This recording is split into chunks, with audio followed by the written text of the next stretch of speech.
Hello, everyone, and welcome to SmashBoxxTV's podcast 301. Tim Miller, the Disc Golf Guy, along with Johnny V. Yeah? Our first guest, Jay Redding, was just possibly suggesting maybe we check the breakers, make sure that we're all good to go after our little power outage last week. But turns out last week we had a tree was actually struck by lightning that fell on the power lines just between a couple of the houses, taking out 3 of the houses. It did not actually hit the transformer. You and I were sitting here later that night when the power actually came back on. But I've checked all the breakers. I bought a giant power. No, I didn't. I didn't buy anything else. We should be fine, even though we do have a tropical storm coming to Wisconsin for only the 4th time in history. Is that the one that's moving left to right across the country, coming up from the Gulf even? I believe it's part of that. Coming up from the Gulf. I don't know, probably left to right or something. I don't know. I sound like a meteorologist here. No, All right, you well, don't. You really don't. Tonight we're going to have much smarter people than us, which unfortunately that sets a most pretty of low our bar. guests. Yep. But tonight we're going to have some of the most famed and famous and accredited people in disc golf that have come along in our generation of being involved with disc golf. We're going to have Jay and Des Redding. They're going to be joining us here.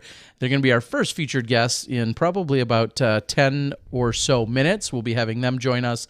We've got a whole list of things that we can talk about. They've got some exciting stuff going on, and it's just good to catch up. We know that they're usually taking in the action from afar, and they feel like Jay lets me know that they kind of quietly lurk. They're not necessarily on the message board, but they're out there watching, and that is in and of itself a compliment. So we're excited to have them join us again tonight. And then after we're done talking to them, we'll have Dave Feldberg of the National Amateur Disc Golf Tour. He's going to be joining us and talking about the putting competition that is it's really a series of events that are taking place throughout the entire year. It culminates at the end. We're going to have a champion. There's going to be big prizes, all that stuff. We'll ask Dave all those questions because I don't want to misspeak like usual. So we'll get Dave on after we talk to Jay and Des, and Dave can give us all those answers and break that down for us. And clearly very appropriate, as we saw so many different putting competitions taking place everywhere from Croatia. Dinko, I see you out there, buddy. Everywhere from Croatia to what the Disc Golf Pro Tour did and the social distancing, however they pronounce that. It's hard to say. I know. You guys are too clever for me. All of the different putting competitions, and I think some of them are still happening, so we love seeing it, and now Dave is kind of taking that idea and expanding on it to have it run throughout the season. And who knows, just like the Pro Tour has said, this might be something that has some legs to it, even when we're not dealing with a worldwide pandemic lockdown. Yeah, so it will be really, really good to see and hear from Dave and know what's going on over there. Some other information that has come up just recently I'll quickly touch on is that we saw a couple more states announce that they're available for sanctioning. And I know Alan Risley, California, AJ's dad, is part of that. He reached out to make us aware that the challenge at Goat Hill is back to being sanctioned again. Next day CCDG coverage, all that good stuff. So if you're in the area, please go check out. See if you can still sign up. If you can't, I don't know if it's full or not, but if you can, awesome. If not, go out and check it out. Walk along, get all that good stuff. We've also seen NewDisc release an article of sorts talking about some mandatory and some rules. That was released recently. And then, as I was just mentioning, states that have back open for PDGA sanctioning that were just announced today include California and New York. And I understand there's quite a bit of land that's not focused on New York City, although that's what I think most people think of. You think of, the Bronx, the big city, all of those, the Big Apple, all of those places. So does it strike you as, with that being such a hotbed and the epicenter really of the U.S. virus originally, where the virus was in the U.S., is it kind of surprising to see New York as a state is in a position to be back to sanctioning? I mean, clearly they're not playing in City Park. They're not playing in New York City, which is really where the center of the heat map was. So I can understand New York is clearly a relatively large state, and you've got, upstate New York and Western New York and things like that. Eastern New York, no, Southern New York. not Eastern New York, because that's New York City, Terry. Really, you've got Upper New York and Western New York. Those are the kind of the areas that, in general, will not have probably as nearly as big of an impact on COVID or COVID on it, so to speak. But I guess it does, when you put it like that, it does surprise me a little bit. But I can understand also how, it's, Texas is a big state too. So just because if you had Houston as an epicenter, Austin might not be getting hit nearly at all. So I could see that particular state really looking at it almost on a per county basis. The state might open up, but maybe your state coordinator would say, yeah, you're cool over here, Western New York. But like I said, yeah, not so much you over there near the coast.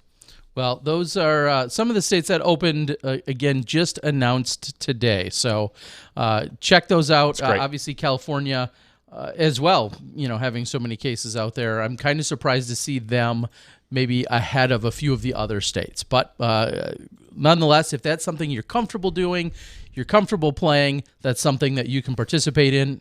If you opt not to, we can fully respect those decisions as well. And again, Alan's out on the board talking about one of the biggest changes, and I experienced it this weekend, is that some places will or will not allow spectators, or maybe spectators, but in a very restricted quantity.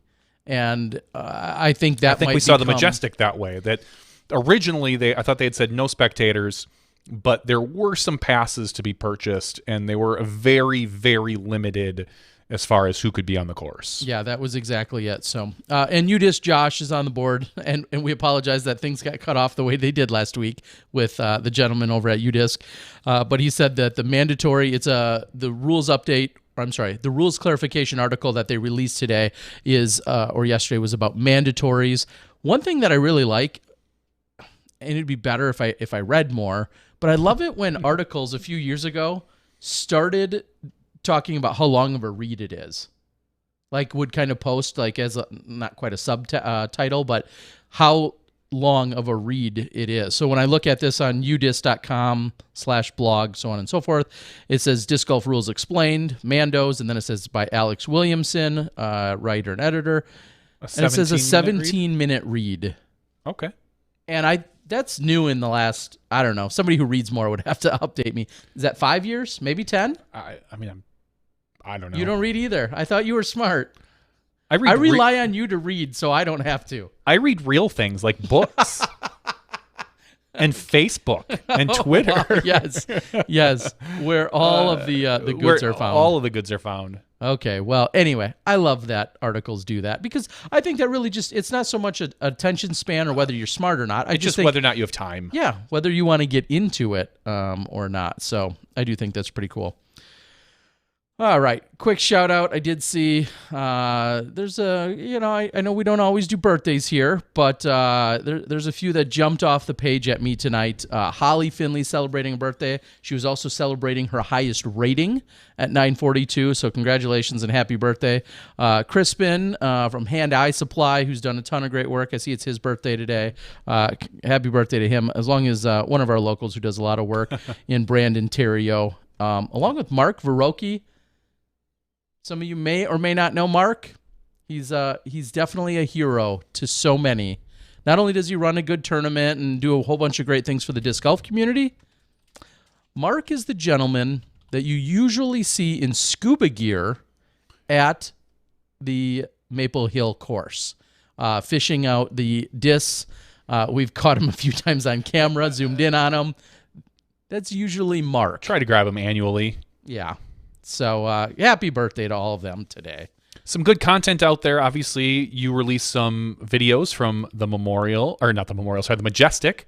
That's one of those M words. Mm-hmm. The other thing you guys can go look at, the DGPT yesterday, they had an open forum via Zoom that they broadcast about diversity in disc golf, and it had some of the people that you would expect to have on there, Philo, Rebecca Cox, and there were a few other people on there who I've seen around but don't necessarily know they're not household names, so to speak. It had Jeff Spring and Mo as well, obviously. But ultimately, a good discussion to be started. I'll say there wasn't, as I don't expect there to be, not a lot of answers come out of that. It's more of an open forum where people can just kind of talk about their experiences. They're not they're not solving racism in disc golf or diversity in disc golf, either one you want to look at. No one's solving that anytime soon or in the world, but ultimately just generally a pretty good discussion.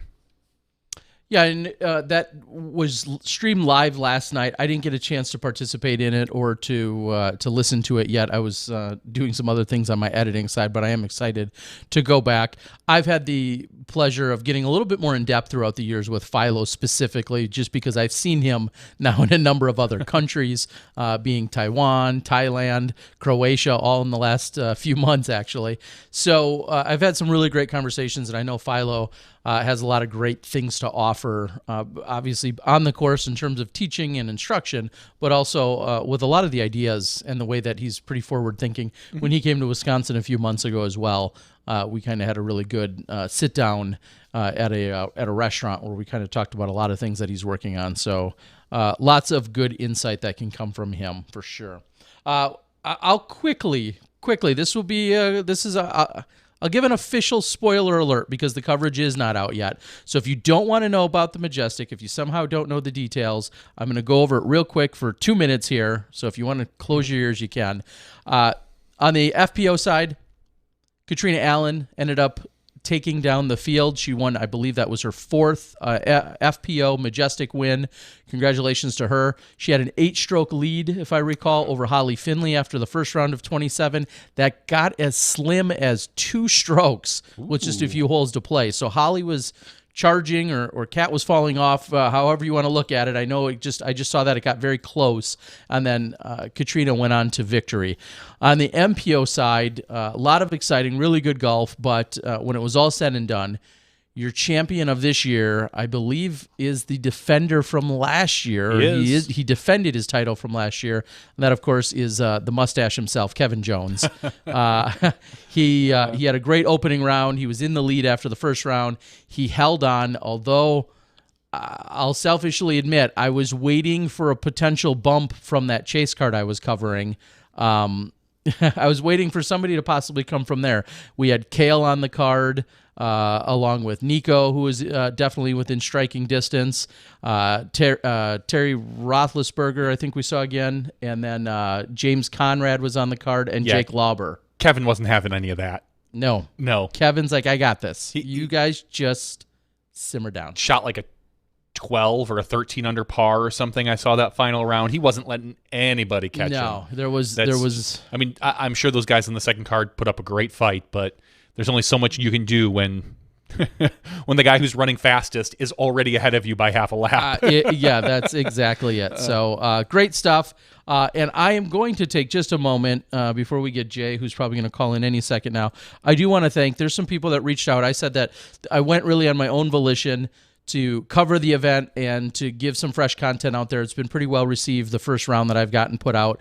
But some people I want to recognize include Ray and Angie over at Blue Ribbon Pines, Bobby from Terrace Web Design and Support, Zach, Wade, Lance, Patrick, Billy Sage Ashton, who helped with the thumbnails and some photos that you've seen out there, who's on the board. Thank you, Billy.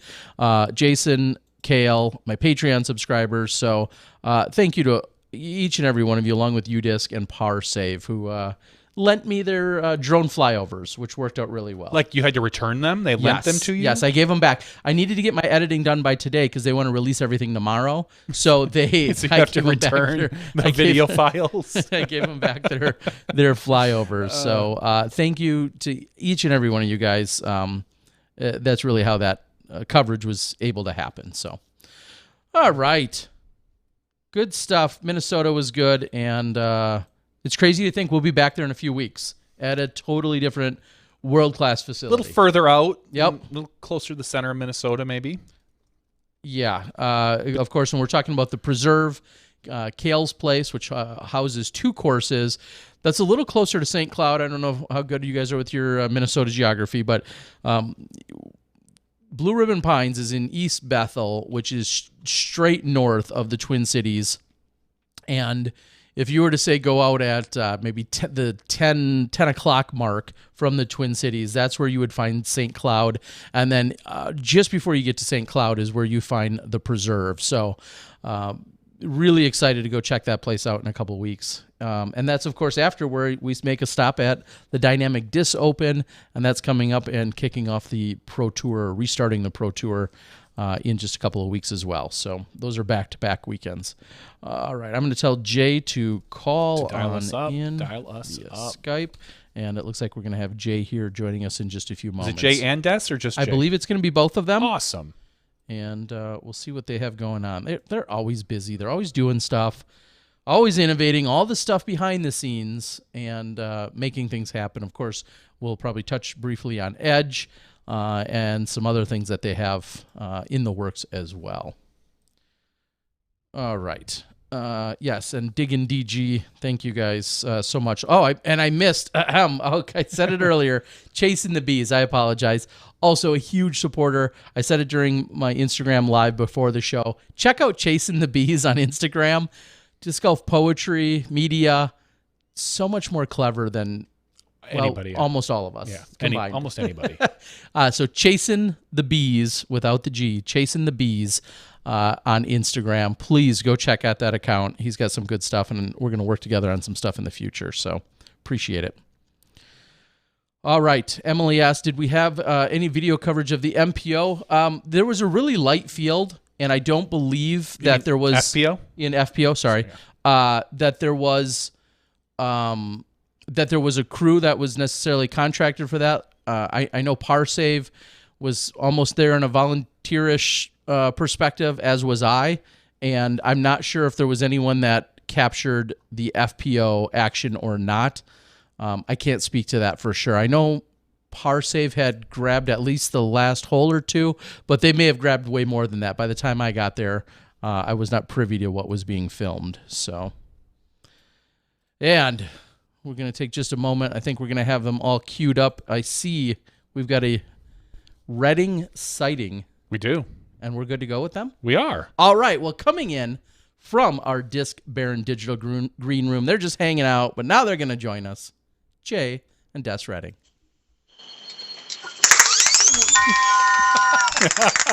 Happy 300! Woo! Thank you. Thank you. It would have been nice to have it last week. Honestly, we obviously expected to have you guys on, and Mother Nature was just fighting us. But it's appreciated. What are you talking about? Yeah, we were waiting here. We've been in the green room since the storm. It looks like our studio from last week. Yeah, it does look like our studio from.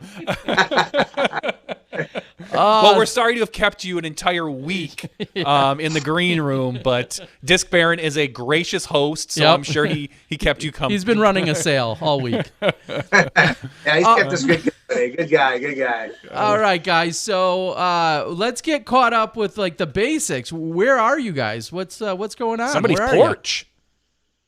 Yeah, we're in the hill country out in Texas, in the hill country of Central Texas, and this is our porch. Yeah, this is our porch. We just had a nice session with. We've got some resident foxes that have lived under our back work shed for now years, and we haven't got a final count yet, but we think there's 6, maybe even 7 kits, which would be on the very high end for a brood. But little fuzzballs running all over in the backyard at dusk. It's pretty awesome. And okay, I'm gonna just guess those are grasshoppers. Those are not snakes I hear in the background. No, we got some crickets and some frogs. Yeah, you'll hear the leopard frogs going off. I mean, everybody's safe. Everybody's safe. All right. Well, speaking of safety, of course, all of this pandemic, we talk about a couple of the states starting to reopen, sanctioning slowly coming back, the national tour canceled, the pro tour getting geared up to come back. What have you guys been doing during COVID? How has it impacted the two of you specifically, and what have you guys been doing with that time? Well, she's got probably the biggest pandemic Right, change in life. right before COVID hit, I actually got graced in from the Attorney General of Texas for a total hip replacement. So COVID has treated me really well, being locked up in rehab and a whole new sawed-off bone and metal pieces in my hip. So, I mean, I knew I was going to wait for the right time to get that hip done, and it turned out to be a pandemic. Was the perfect time. I was just gonna say, there's at that point there's no temptation to go play or to outdo yourself or to rush anything. Thanks to the pandemic, dare I say, if there's a silver lining in that. How do you feel? It's interesting. I am pain-free. I still limp around. I use a crutch. I'm 2 months into it, and it's an interesting athletic endeavor when you just bend down. So I still am very tight because I destroyed it. In the end, the doctor that was a complete destruction of the hip joint. It was even soft when he went in there to do the operation. He said it cut like butter, and so they had to put a ring around it to solidify the ball and socket. So, I was a good athlete. You use what you got until you can't use it anymore. And now it's just getting that whole motion of being tight with the atrophy, things that I had let slip with putting up with a lot, but I can bend down in positions that I was never able to do beforehand. And without pain, it's just really tight. And so it's a whole, I've got to learn to walk again, basically. I am trying to do a heel-toe method instead of the old limp and drag. Limping wasn't easy when I was walking around there. Limping ain't easy. Yeah, so I mean, it's interesting as an athlete and paying real close attention to your body over time, how it's adjusting, learning new things. Yeah, and I couldn't beat a better time. I mean, I helped Jay with the putting for the Disc Golf Pro Tour. I would go out there. I actually did all the filming. I love stats. So I actually had my stat book, so I was keeping Jay's stats from each of the positions and knew how he would stack against the other competition. I could tell who was going down and not, just with the wear marks. So, I mean, my whole athletic, coach's mentality was still there. I was just able to do it more on a sideline and a coach's aspect of it. So what does recovery look like for you? Is it going to be forever a limp? Is it going to be we'll say, quote unquote, a full recovery? Are you going to be able to get back on the course at some point in the future? I believe so. I mean, for the most part, hips are better than knees. We have Steve Gans plays. I know Neil Domber down here just had a hip replacement. He was playing, within almost months. I think for myself, with the amount of destruction that I had, it'll be a longer process. And, I could limp for a whole year, according to, some charts. Everyone's slightly different on it. But the thing is, it doesn't cause me sheer pain anymore. And I think that's even a huge thing, is to now my brain doesn't cope with that anymore. I mean, it was an incredible amount of coping that my brain did with the amount of pain that I was in. And now that I am not on any of the prescription medications, I dumped those within the amount of time that was allotted. Just the rewiring of your brain that goes on, then it doesn't have to actually deal with this huge component all the time in your life. I mean, so that's exciting all in itself, is just being able to focus in different aspects and have a different capacity of focus, I guess, in a sense, and compatibility of being able to do a whole lot more. Well, and I think about this weekend, there was an instance where a competitor was getting up to throw, and then he was distracted. He backed off. He got ready. Distraction. He backed off. A third distraction. He backed off. And then finally, when he threw on the fourth one, I was thinking, you almost are still thinking, well, is there going to be another one? So I guess my question to you is, with that analogy, is, will you be thinking about it? Is your mind adjusted to walking without pain, and to maybe even playing with it without pain? Have you kind of thought about it that way? Yeah, so I haven't played. I threw one. We've been locked up. We've done really well. We wear our masks when we go out.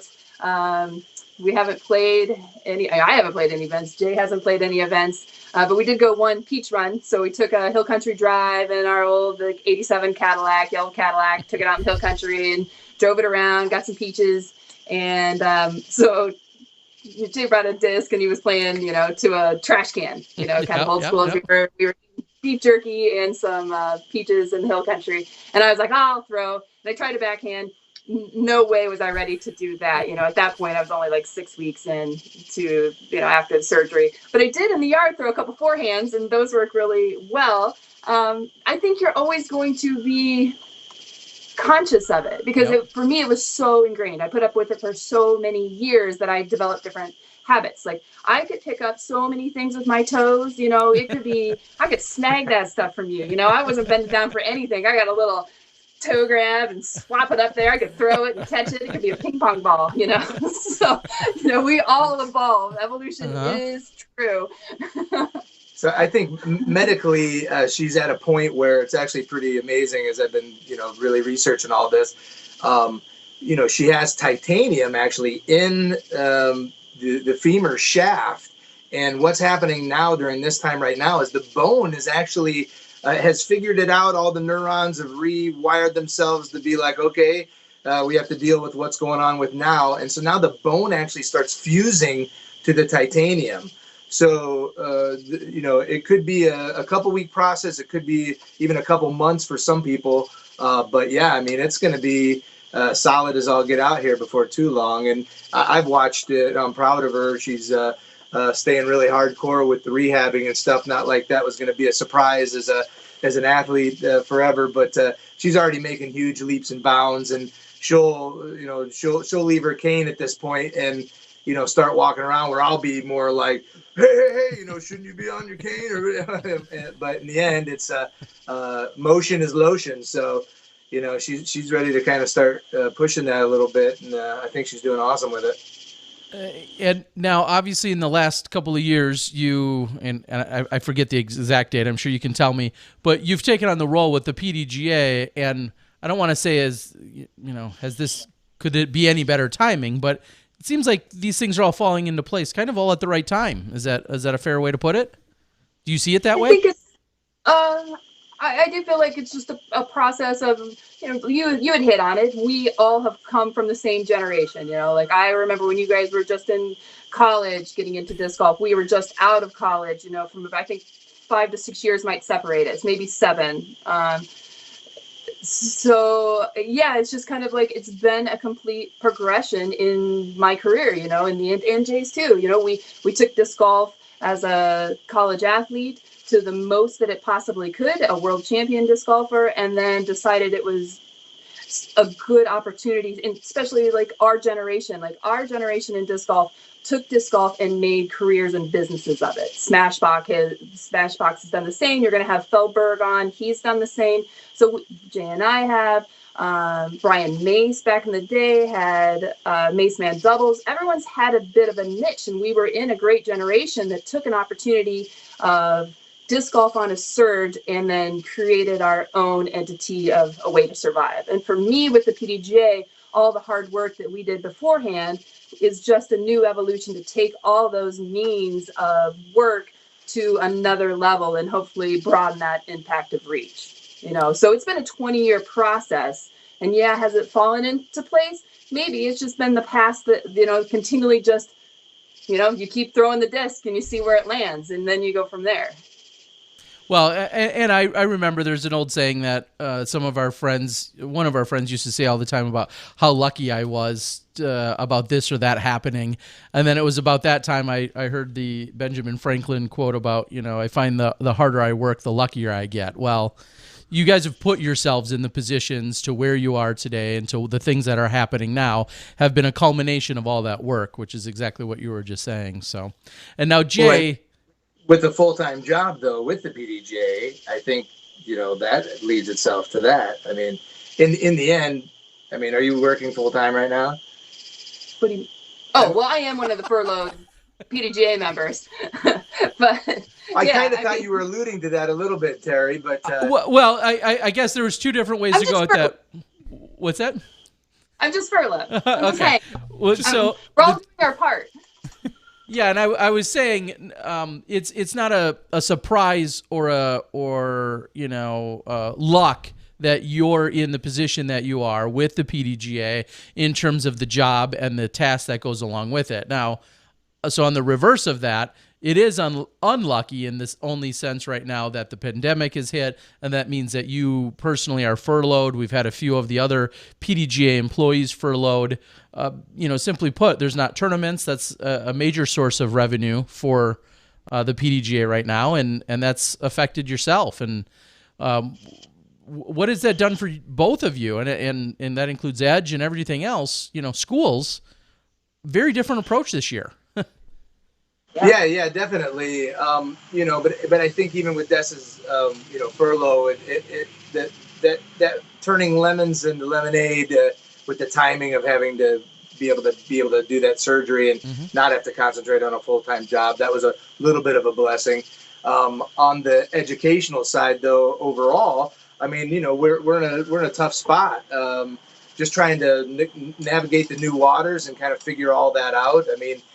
Edge as well has been at a complete standstill for the most part. I mean, just schools aren't around, and even though we're trying to provide opportunities with getting disc golf out there, in the end, Edge is kind of really stopped as well. I mean, all of our resources have been pushed into other realms, or people have been.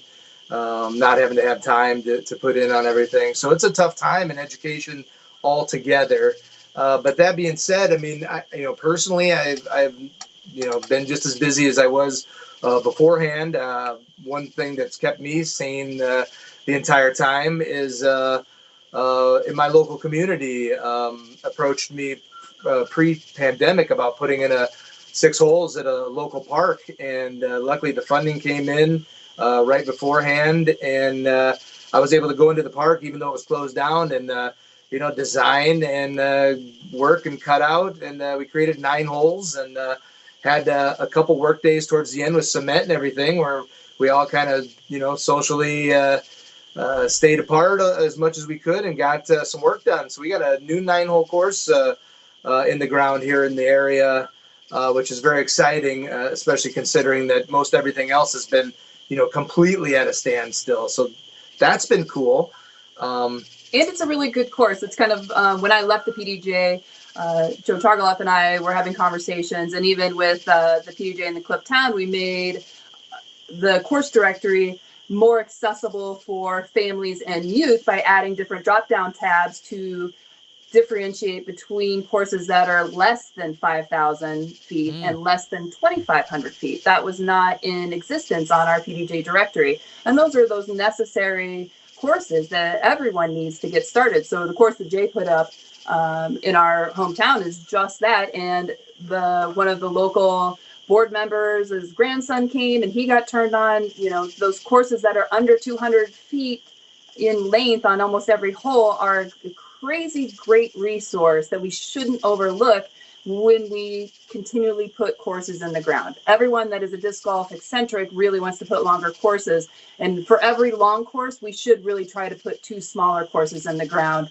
to start keeping our base strong and getting more people into the sport.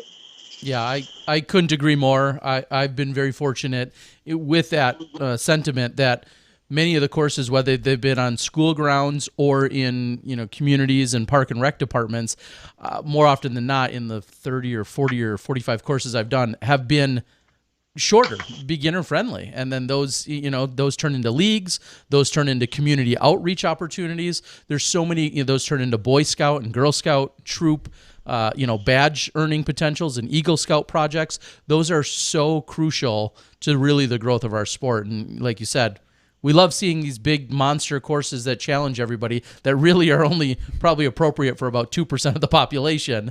But the short, easy courses as an introductory level are perfect. So yeah, Wisconsin, you guys lead the way with like campus courses and your basket program that you've had for decades now with that $2. I mean, it's been, you can look at Wisconsin and show the smaller courses and your outreach that goes along with it. I mean, it's a great model. Anybody in the state coordinator should look at Wisconsin and contact you guys on how you've done that.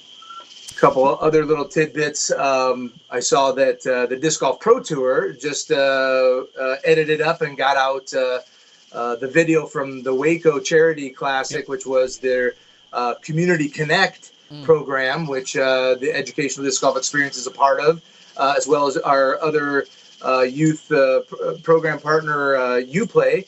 And we visited a Boys and Girls Club there in Waco, and just had a great impact. And I think the players, now that they've done a couple of these, realize like, wow, just a couple hours out of my time, and we're really impacting some kids, turning on. And what that program does is the Pro Tour actually sponsors an Edge package, which then, I do some research and I find a good fit. And we provide a basic package, which is about $1,300 worth of equipment to this program, whether it's a school or a youth program in general. And then prior to the event, we have some of the top pros come in. We put on a introductory fun activity field day. We hand out tickets for the event where they can turn those in and get a Disc Golf Pro Tour sponsored swag action there. And we had the kids all lined up. We had 2 busloads of kids that were going to come out kind of USDGC style and witness the stuff going on down in Waco, when, of course, the pandemic hit during that time. But we're excited for the Disc Golf Pro Tour to get back into action because this program is really important aspect. We always think about it as in terms as the circus comes to town and they raise, $12,000, $15,000 for the tour, and all the top players come in and they entertain, right? This is sports entertainment on some level. And we have a great impact there. But then what happens when we leave? Well, this program with Community Connect is going to eventually build 5 years from now. We're going to have 5 different schools of kids that have been turned on to disc golf, and they're going to be bringing their parents, and we're going to start filling up spectators with people that are kind of like outside of the sport but have been turned on to it. So that's a cool story. And I got one other one if you want another quick one. Yeah. Yes. Yeah, why not? So This is Smashbox. We're under no time constraints. Come on. Feldberg can wait. Break the Let me tell record. Feldberg What to is wait. the record? Seriously, what is the record? We can Hey, make I it did look for your number 1 episode, and I wasn't able to find it. Where do you find your very first episode? It should be out there on YouTube. Yeah, it's out there somewhere. I have to take a look. Did Well, we hide it's it? out there. Should we have? I don't really lurk. I participate. So Okay. she lasts about 45 minutes, I got to admit. Okay, that's understandable. Well, I want to give a shout out to across the pond to our good friends over in the United Kingdom. So Des and I got a chance to be over in England, just a couple years ago with a program that's not Edge related. It's Jay and Des working with the United States Air Force. However, of course, everywhere we go as ambassadors of the sport, we'll talk to anybody about something they might have going on. And with our 20 plus years of knowledge and been around and know a lot of other people and made connections, we'll try to get people hooked up where we think that they could be best served. And, some gentlemen, heard about Edge, and they kind of, they're also looking to start some youth programming in England. But our good friends over at Jomez Pro, they donated a tour series nuke, which of course was, that's high dollar swag over there in the United Kingdom. And the person that had won this, Harry Messenger, who's got his own podcast called Don't Shoot the Messenger, right? Yep. They decided to put this disc up for auction, and they put it out there like, hey, we should raise some money for a charity. And all of a sudden, some disc golfers that had met us were like, hey, you should do the Edge program. And all of a sudden, the bidding wars kind of started happening there. And Adam McCrory from Ace Disc Golf said he would match whatever was ended up being the winning bid. So now all of a sudden, the winning bid went to $115 that he rounded up to $250. And all of a sudden, the momentum started going, and other people wanted to send some pounds over to dollars, and Mhm. $650 came in from the UK because they wanted to support what Edge was doing here in hopes that we can continue to proliferate the sport when we are able to travel and help them out with things over in the UK and get them going. So pretty Wow. cool. Awesome. Yeah. So when you guys, well, Jay, let's quickly touch on, and I know you guys have a ton of things going on, but we did mention you got in, you were the big story, and some people that don't know Jay somehow may think you were some kind of Cinderella story, like you were a big sleeper, but we all knew otherwise. As soon as you got in on the Disc Golf Pro Tour putting competition, you were immediately a threat. So that's why I say you can toss all that other nonsense aside, but you get into it and you have a couple of great battles. Kind of give us a recap on your experience with that. Well, that was a ton of fun. In fact, Broke my bracket. I broke her bracket. I did. So. Ouch.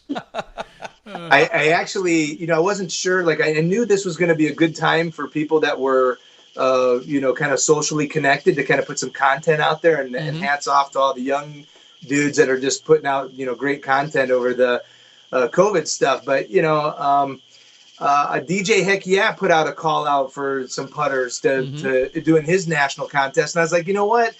Why not? I'll throw my hat into the ring here. And that competition actually had Nathan Queen as well as Dan Hastings. Wow. So we had some good competition. Some of the women like Rebecca Cox, Ellen Woodboom. So a good competition prelim there. I ended up winning that one. And so when the Disc Golf Pro Tour came around, I was like, wow, different format. But, I've actually shook off the cobwebs and I've been putting pretty good. So, yeah, I got excited.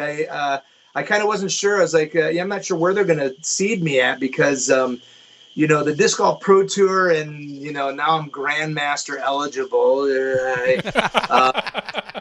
You're making us all old. Come on. Yeah, right. The Disc Golf Pro Tour, and they're doing what they got to do with today's talent. I mean, you guys know me. I mean, drive for show, putt for dough. I mean, that's been my mantra since I started.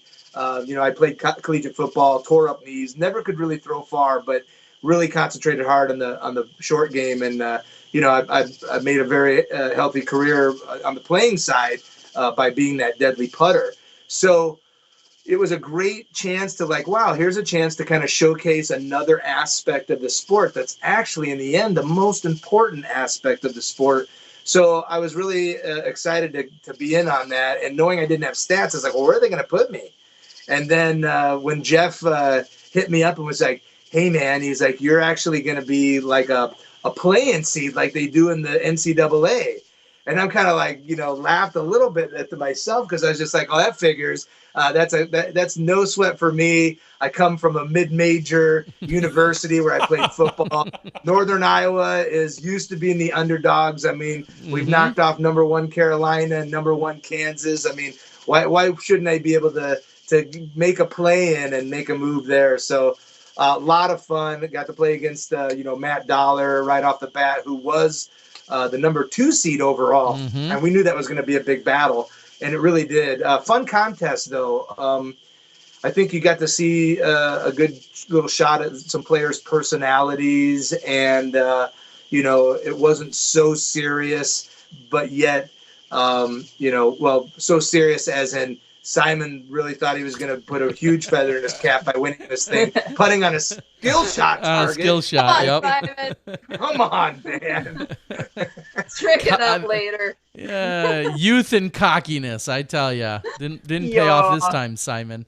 But it was great. I mean, Paul Macbeth, I mean, I looked at the stats there. I mean, almost 7,000 people tuned in to make sure that they really, I heard this was a crazy match, and what they witnessed was one of our top greatest athletes of all time at this point.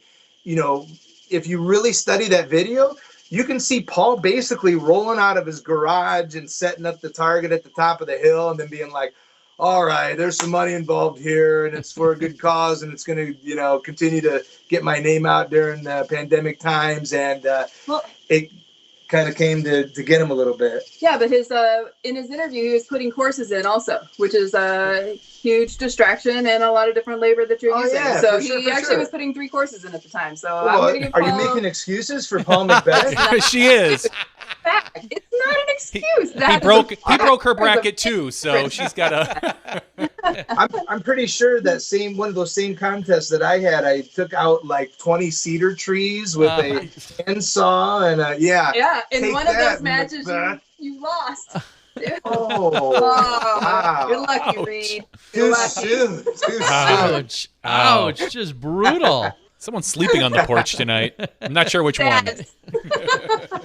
She was. I mean, she did statistically. She did come in at one point, and after figured it up after 3 rounds, she's like, "Those 40-footers are gonna kill you, Redding." and sure enough, that ended up being my downfall in the last my last match there. Well, Coach knows what's going on there. You're gonna have to listen to her now. It More is than normal. It has been good how people have rallied over content. Right before I left the PDJ, we put out a few. I was actually starting a project that was going to have more like the crossword that they released. They had a Hall of Fame edition. There were some math problems and that Edge had donated to the PDGA, like the Pythagorean theorem. And then also one that I'd come up with was actually going to work with the glass blown because you always have your signature song. And I wanted to do 30 seconds from 30 feet, kind of like your 30 from 30. And you had to play your song blaring while you had it. But, COVID hit and all that stuff got shelved. But I mean, we'll survive. Disc golf will definitely survive. And I think we're going to be stronger for our, abilities from it, because so many times we just showcase certain aspects, and it is good to see different aspects coming out. Well, different skills. Skill shot challenge has always been a really good fundamental challenge to do, regardless of your skill level. Well, and I feel like just like we were saying, people like Simon, who was really challenging himself to find either holes in his game or just stuff that's entertaining, and sometimes those had a great intersection that then provided entertainment, for all of us. And I think that was a great end result. Now, I know you're furloughed, but your mind's always still running. So, what does that mean for you, and how does that tie with your official position at the PDGA in terms of programming and initiatives and things that you're working on? Like, when do you start working again? Sounds silly to say. That's not what I mean. But how does that, kind of all transition back, and do we have any idea when that will be? Sure. I'm still waiting through my furlough process. So with schools out, it could be at the end of this month. It could continue. These are steps that the PDJ just continually evaluates with the board. And so I am on official furloughed until I continually get reevaluated, or I guess I expire. Okay. That's the other option, to furlough. So personally, all of those data banks they're still there. They're waiting, and they're gonna either go into the PDJ socket, the Desm J socket, or the wherever it might fall into. So in the end, I'm just waiting through the process like everybody else who is in this kind of like furloughed unemployment situation. You kind of just, you put you're waiting. I got my waiting pants on. Now, with you guys both being educators, I guess my question from if you put on your educator hat for just a moment, and my question is, do you think we'll see kids in classrooms come late August or early September? Do you foresee that? Or do you think that's going to be maybe even a state-by-state conversation? Or do you think nationwide, yay or nay, we'll see kids in classrooms again come September? I say yes, we will. I think it's going to take a little bit different forms. I mean, obviously nobody knows, and we're about to find out whether the reopening and the togetherness that has been happening lately has an impact on what's going on. I mean, our good buddy Dr. Fauci just talked about today. They finally let him out of the quarantino room, which I really think was a padded cell in the bottom of the White House. But he has now kind of been able to say, like, hey, we really aren't out of this. I mean, statistically, we're actually having some of the worst timing and stuff, but it's a lot of the worldwide end of it. I think it's just going to change. I think on the disc golf physical education side, that's probably the area where it's really going to be impacted, because I think we can put kids in classrooms and seat them apart and deal with it that way. But to go into a gymnasium and deal with locker rooms and sweat and a lot of the different aspects of just being a human and being close and playing sports and things, I think those are going to probably change a little bit in the near future anyway. So some of the coordinators that I have talked to, I mean, that's where disc golf is exciting, because if we can get a local course that's nearby a campus, or even provide targets where they can set up a temporary little 6-hole, 9-hole course, and have socially responsibility play and activity that way as well. So I think it's coming back, but I think it'll be different for sure. Yeah, and I know my kids, probably along with Johnny's, just in the last couple days, were officially done with school, which obviously has a weird feeling and connotation to it anyway, as they were in this totally different atmosphere and setting for these last few months. So I think it will be really interesting to see how everyone adjusts, and then the new precautions. And I think it's probably a nationwide conversation when people talk about classrooms potentially being overcrowded almost everywhere you go to begin with, and now we're going to want additional distancing. It should be really. I think you're going to see kids go back to school with masks, and then and gym classes probably, like Jay was saying, be a little more restricted. Probably school athletics be somewhat restricted depending on the sport. It wouldn't shock me to see football pushed back or canceled this year, depending on how things are looking come August when football season kicks in for these kids. Yeah, definitely going to be different. So some other exciting stuff that we saw, and it's unfortunately it got overlooked is probably the best way to word it, and we need to make that right. In the last week or two, we've now seen the newest class of Hall of Fame members announced from the PDGA, and it's not even from the PDGA, I should say. It's actually the Disc Golf Hall of Fame, who are all PDGA members. There's a clear distinction there. Des, you're the first 5-digit person inducted into the PDGA Hall of Fame. Was it 2 years ago? Three now? Okay. Jay joining Des 2 years ago now? Yeah, it was the year after. Yep. Okay. We're getting COVID. I got COVID brain. New class this year, and in my last 15 or 20 years, I feel like this is the largest class of people we've ever seen. I think 4 has normally been kind of the peak number, but this year 5? Is that what I saw? Can we break it down? Yeah. It might be. I'd have to relook, but it might be from the original class. I mean, it has been a while since classes went in. Yeah, I think it wasn't like they went out to say, hey, we're going to do 5 this year. I think it was, we did the normal process of getting nominations, and then, people that got good votes stayed in and all those things. And in the end, I think it was overwhelming that, like, wow, look at this amazing pool of candidates.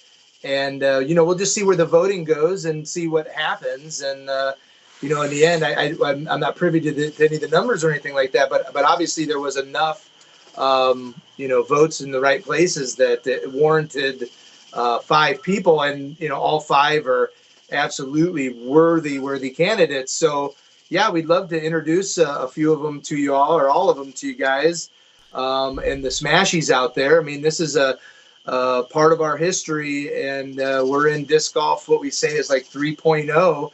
I mean, there were people that started this game. There were people that came in and helped that flowed in the middle there. And here we are with a whole new crop of people that some of them have barely heard of Ken Climo, if you can believe that. All right. Well, I've pulled it up. I also put a link in our chat on YouTube. I did find it out there on pdj.com/DGHOF for Disc Golf Hall of Fame. But I put it out there, so I'm looking at the list in front of me as well. I'm sad to admit that there's one gentleman I don't believe I know very well, but you guys could probably even guess who that is, seeing the list, who I may not know. Bob? Yeah, I don't. So let's start with Bob, PDGA 2552. Bob. Bob. Yes. Hey, Bob. Hey, Bob. So- Bob and Doug. Isn't he in space? Known Yes. about Bob. Yeah. Hey, Walter. We had known about Bob, and anybody that's traveled to Ontario, Canada, gets some kind of a Bob story in there somewhere or another. But we met Bob when we did a clinic in St. Thomas a few years ago, and he lived up to the bill. Had a lot of fantastic stories. We could have just hung out. We had to tell him, like, hey, we've got 60 Canadians that are waiting to hear us talk to them about disc golf, and I kind of want to hang out and talk to you some more about disc golf because this has been fantastic. But all right, so Bob, yeah, he 1980, so not a super 70s early, but you got to figure Canada was I don't know when their first course was, but he was an object golfer in the 80s. And, huge on the scene of St. Thomas. In fact, he was instrumental in getting that famous course permanently put into the ground after it had been such a phenomenal object course and kind of the central beacon for disc golf in Ontario until, the city of Toronto, kind of Toronto Island, got going and things like that. Basically, anybody that has been introduced to disc golf in Ontario has either been coached, introduced, TD'd by Bob Harris. I mean, he is kind of the we'll say the grandfather of Ontario disc golf. And I might be way off base. The Canadians, I might be going, hey Jay, what are you doing? But I mean, no, everybody's got massive respect for Bob Harris, and so he has a huge Pied Piper effect in Ontario, which of course has expanded out and throughout Canada. So Bob Harris. Awesome. And I'll be the first to admit, I just posted it. It's likely that only because I haven't visited Canada for anything disc golf related ever in my life, sounds like is the only reason why I haven't met and fallen in love with this guy. He sounds like a great guy and someone that I would love to talk to and meet and hang out with, as you guys are saying. So it's just a matter of opportunity. I just need to get myself to Canada. No Canada up there in Wisconsin. No, Yes, got to reclaim that Michigan. Yeah, first we're going to take over the UP. Yeah. The problem is we start to go north. We stop at Sandy Point, and then we're done, and we just get lost, and we end up coming home. It's like that's all we We need. should stop at Sandy Point. Go to Sandy Point. We've had that happen. Oh my goodness! Yes. Exactly. All right, next on the list, who do you guys have? I'm guessing our previous coordinator of the Hall of Fame, right? Al Speedy Guerrero. Al Speedy Guerrero, yep. That guy has been administrating the Disc Golf Hall of Fame for over 20 years. And it just was recently that he kind of handed over the reins. The guy has been itching to get back into playing. And Andy Young is now the coordinator, as well as George Sappenfield, who actually are two of my classmates. And so now they've kind of come in and have helped Speedy and take over this a little bit. Speedy is the curator of the Steady Ed Memorial Museum. If you ever get to the IDGC, that thing is stuffed full of goodies, and he has got about 3 times that museum stored in other places so he can rotate through, like museums do, right? They bring in different things now and then. So he's been doing that. But Speedy actually made his first big impact in Indiana, and he was a player back then, and he is a founding member of the Indianapolis Disc Golf Club. Ran a bunch of events in the Midwest area there, and then he made it down to Georgia, in which he used his leadership skills and jumped right in and helped form a club in Atlanta. So one of the biggest clubs in the United States as well. And so Speedy's had a huge impact as well there.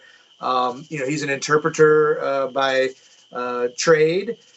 So he's used his skills as being an interpersonal communicator to spread the gospel of disc golf everywhere that guy goes. And if you've ever met Speedy, it's just infectious to get involved with what he's involved with. So Speedy Guerrero. And then moving on, another gentleman, again, he was, I feel like he was not only innovating, but also such a leader and a forward thinker when all of us really came into the game. I mean, we were so far behind the time because this guy was already doing stuff. And the biggest tie I had to Cliff Town was working with him with the club affiliate program with the PDGA, which may have been one of his own brainchild of his, but then that and the PDGA course directory. And clearly we know where course directories are moving these days and how crazy that task has become and the technology behind it. But Cliff Town, PDGA 5450, also inducted in the Hall of Fame. Pretty cool. Yeah, so Cliff, he joined the PDGA in 1977 and was an ultimate player to begin with, playing with the Condors and continually based almost out of the California region. And you're absolutely correct. In 1999, he started and has, to present date, worked on the club affiliate program. And also he didn't start the course directory because it did precede it, but he has taken over and curated the PDGA course directory since 1999. So last week I was like, oh, Jay, what's our first course directory? I was like, is it 99? It got us really thinking about, is it? And we were actually, our very first one we got was in 1990. Oh, it's too bright, but it's 97. Look at how yep. it is. Yeah. So, yeah. I've got one of those somewhere. Absolutely. Yeah, we used to. You can even see it in there. I think your last episode or one you did with Paul had talked about Dretska being short, and so we had played it in here and kept our scores of what we had actually had thrown at that point in time, and it really wasn't short back then in 97. I think our notes said championship caliber course. Yeah. Well, it's funny how things change with the players and the discs and how just now they had to lengthen Dretska to make it even come close to championship caliber. Well, and the fastest disc you own is the Cyclone or the Whippet or the Viper. Those were some of the fastest discs for those youngins at home. Those are now considered like fairways. That's right. I used to love the X-Clone. That was a great one. Absolutely.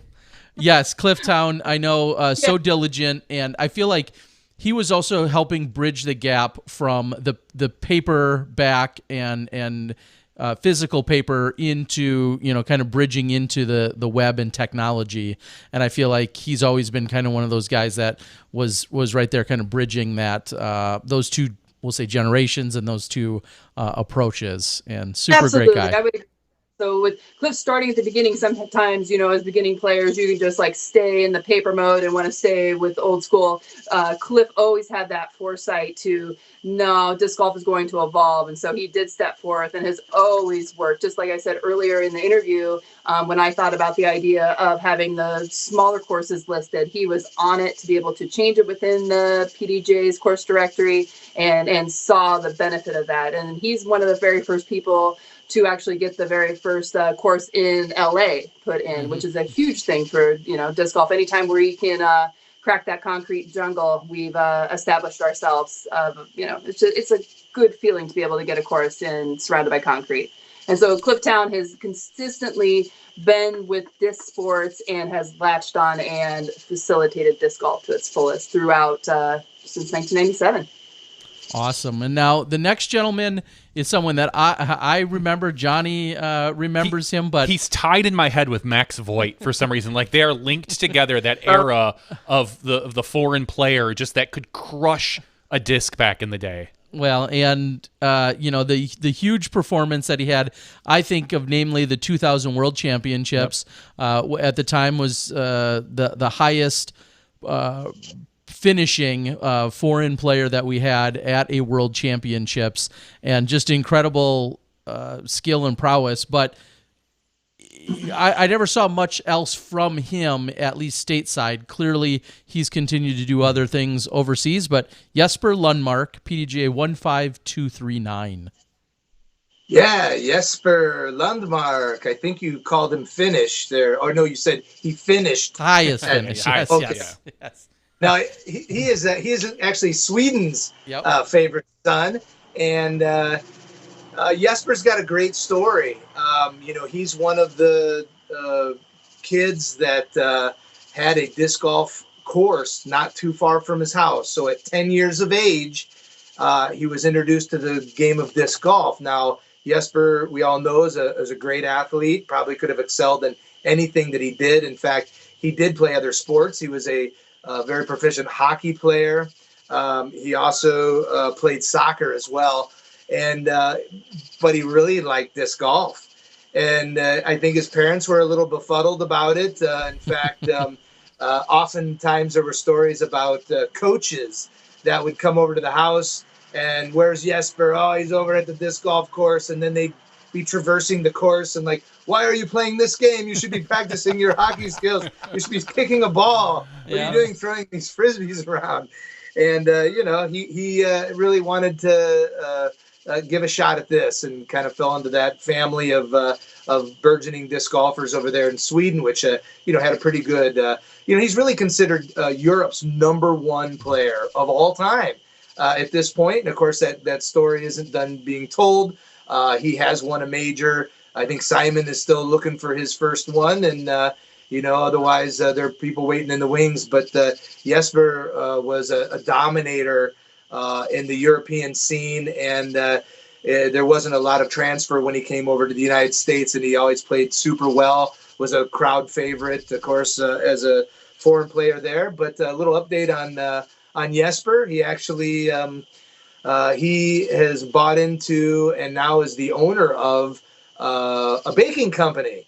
So Jesper's actually baking bread now. In fact, his bread company supplies bread for half of the entire country of Sweden. So wow. I thought that was pretty interesting. Jesper he's a father of 3, and he's actually getting married this summer. So wow. Congratulations, Jesper, on both the marriage, family, and now the Hall of Fame. And being the major breadwinner. All right. I couldn't resist. Our 5th and final player, it feels wrong. It feels wrong to put her in the Hall of Fame right now. Because it is too soon. Valerie Jenkins Doss. She's like, what, 21, 26? I don't know how old she is, but she doesn't. I look at the Hall of Fame and you look at these numbers and you look at these people and you're like, yeah, like they've had a career.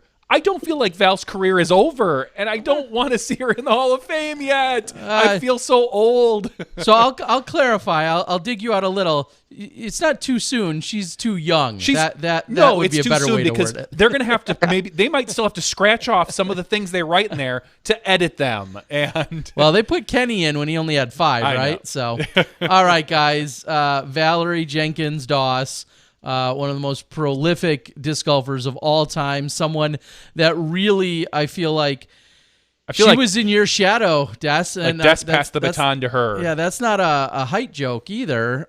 She was in your shadow, and really, as Johnny just said, whether you gracefully handed it off to her or she came and yanked it from you, that baton, she wanted a piece of it. And you put up some amazing battles, and I have to assume you were every bit a friend, as a competitor, as a mentor to her in what she's accomplished. And how does that feel to you? Yeah, that's exactly right. And that is kind of like our interesting aspect of our sport. A lot of Hall of Fames wait until you're done with your career for a certain amount of time before you can go into a Hall of Fame. We as Disc Golf Hall of Fame have not established any kind of prerequisite, because in the end we all can play up until we're 80. So when can that, actually, when does your career end? So Val, yeah. So I think 15 years is one of the. You have to be a player in excellent But that's standing. not what for I'm 50. saying. I know, but I'm just saying there are some parameters. Right, but it's not when you finish your career. Absolutely. Because you're right, because Climo was in. You're not done. With I'm 5. not done. Yeah, I want to win another. Almost all I the mean, Hall of Famers are still playing.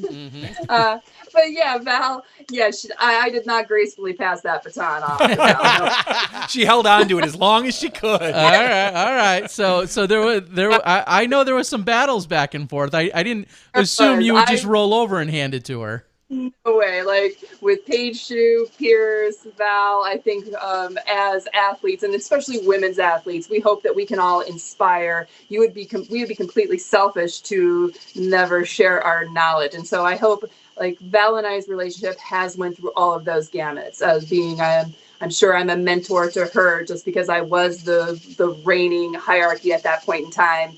When she was coming in to bust into the scenes. And then we became competitors, and then we became, teammates, and then we became, friends, and all these things are intertwined as they go through the process of going in and out. But overall, depending on how old she is, and I do even trip myself up. I just wrote an article for the PDJ's Disc Golfer magazine where I highlighted PDJ Junior World Champions, which Val is a 2001 amateur 16 and under. That was one of her very first events that she entered, and she won. Mm-hmm. So showing absolutely that she had the skills to begin with. And she would say that, from the start that she was never really interested in disc golf. It was a family affair.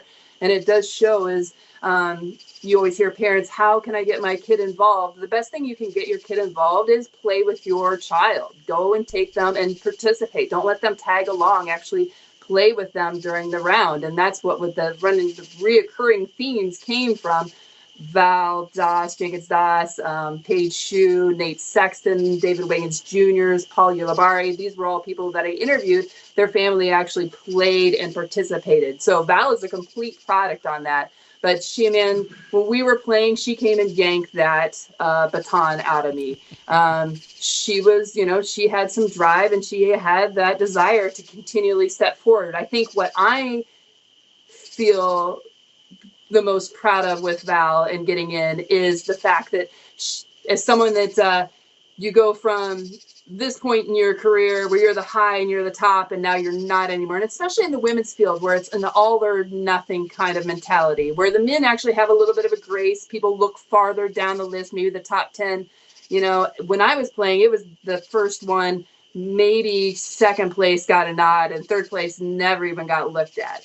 And so when I look back on that, Val became a competitor, and she was a competitor with grace. And so when she took over that number one ranking knocked me off, I couldn't have been more proud for what disc golf and women had to offer through Val. Because then Val went on to become a great, gracious world champion where she continued to share the knowledge as I did with other competitors. And then she started the women's global event. She re-erected the PDJ's women's committee, and then she also got her degree on the road as a touring player, and currently now with Nate has started a Bevel Brewing business. So, this is a complete success story in disc golf and what it takes to be a young world champion and put your time in and put that energy forth to what you want, to, whether it be a world championship, to be a better person, to make a difference in the sports you want, or pursue your own dreams outside of disc golf.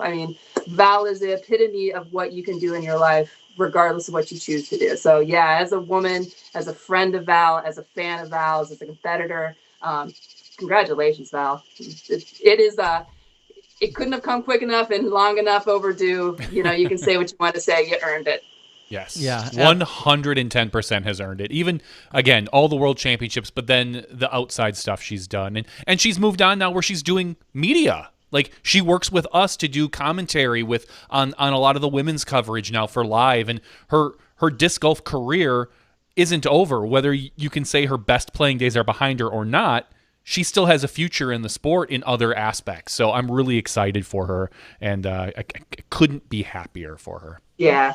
Yeah, and Tess, I just feel like that really drives home the point you guys made earlier, which is the way that disc golf for all of us continues. We just keep finding I don't want to say ways to reinvent ourselves, but just ways to continually be involved. And there's the playing component at some form of high or not so high skill levels or competition, but then the course designing and the outreach and the community. I mean, just all of us in every possible way, finding different things to latch onto and then to go and hopefully thrive and succeed in those venues. And I think that's really maybe the biggest takeaway for anyone that's watching or listening is that I always think back to my coworker when I was an intern in college, and she's like, "You really like this disc golf thing.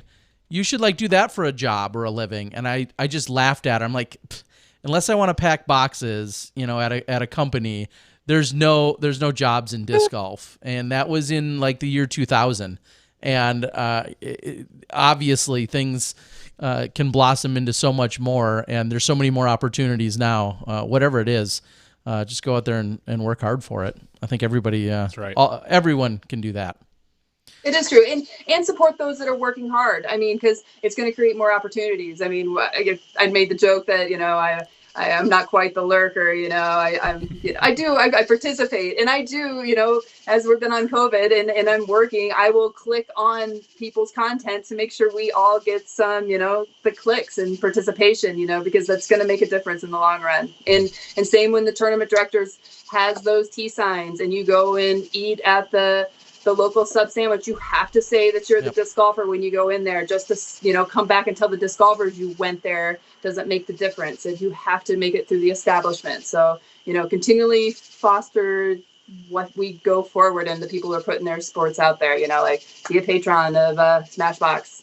On that, actually, Terry, you were my very first entry fee sponsored. So Terry Miller, when I won my first World Championships in 2002, I actually got named the PDJ Rookie of the Year and won my World Championships the same year down in Houston, Texas. When I moved to Texas, Jay and I did to kind of pursue disc golf. Terry brought me back up to play at the Duretska in the Milwaukee Challenge. And so the Rumbletown. Yep. I'll have that trophy out in the workshop right now. I should do a Trophy Tuesday sometime. But Terry, I'd like to sponsor $100 for SmashBoxx, and you can use it for women's coverage if you would. And I never did repay that. I don't even know if that was good form back there. It was so new. So I've always remembered that opportunity you gave me to be a world champion, and appreciate that. I'd like to pay that forward to you guys. Well, thank you. Thank you very much. We appreciate it. I think the entry was only $50. But yeah, probably. Inflation? Was there inflation? We'll throw that extra interest is the word you're looking for. Headline guy, No, you, of course, glad to support. It's been so amazing, the relationship we've had, the four of us have had. Yeah. I always think back to the time when you guys did come to Milwaukee for multiple years. You played in a lot of the Wisconsin-based events, which I think speaks volumes about what Wisconsin had going on even way back then.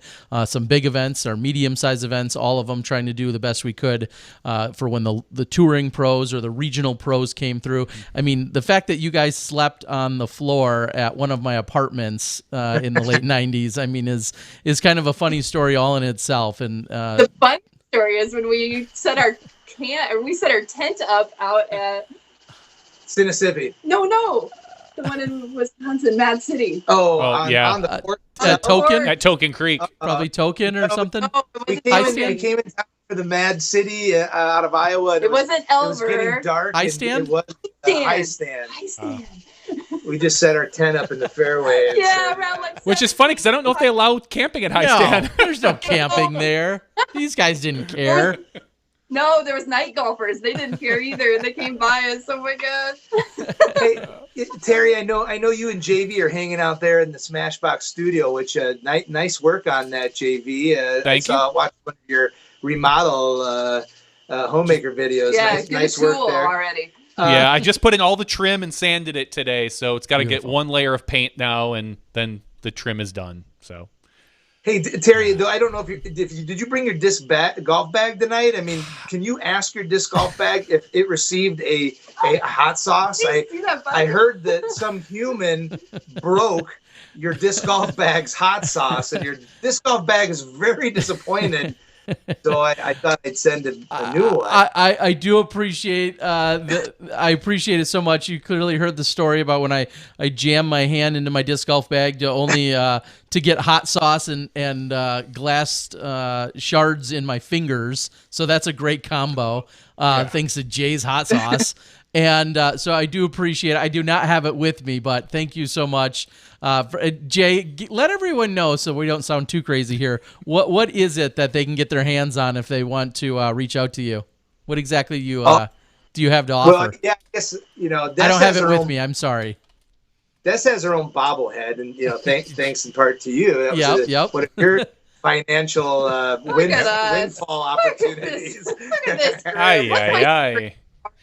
Bust out the cribbage board. It's right there. It's literally hanging up. Terry could probably grab it. There you go. It's the disc golf cribbage board. Disc golf cribbage board. Look at That that. is great. That was made by a gentleman outside of Madison, Chris Fulmer, I believe, made these. Yep. And here's where that's where you can store the pegs up in the top. Yeah, absolutely. Well done, Chris. Wow. That's super cool. It's literally got cobwebs on it. We gotta. Yeah, it's gotta get dust. It's probably, like I said, kind of dusty right now because of all the sanding I just recently did. So if it doesn't go back up, just put it on the ground for now. The nail might have slid into the wall. So as Frank Zappa told us, you can't have your own country unless you have your own beer, and you can't be successful unless you either had a bobblehead or apparently your own hot sauce. So I wasn't getting a bobblehead, so I went hot sauce route. But the story is we've got a good college friend up in Cedar Falls, Iowa.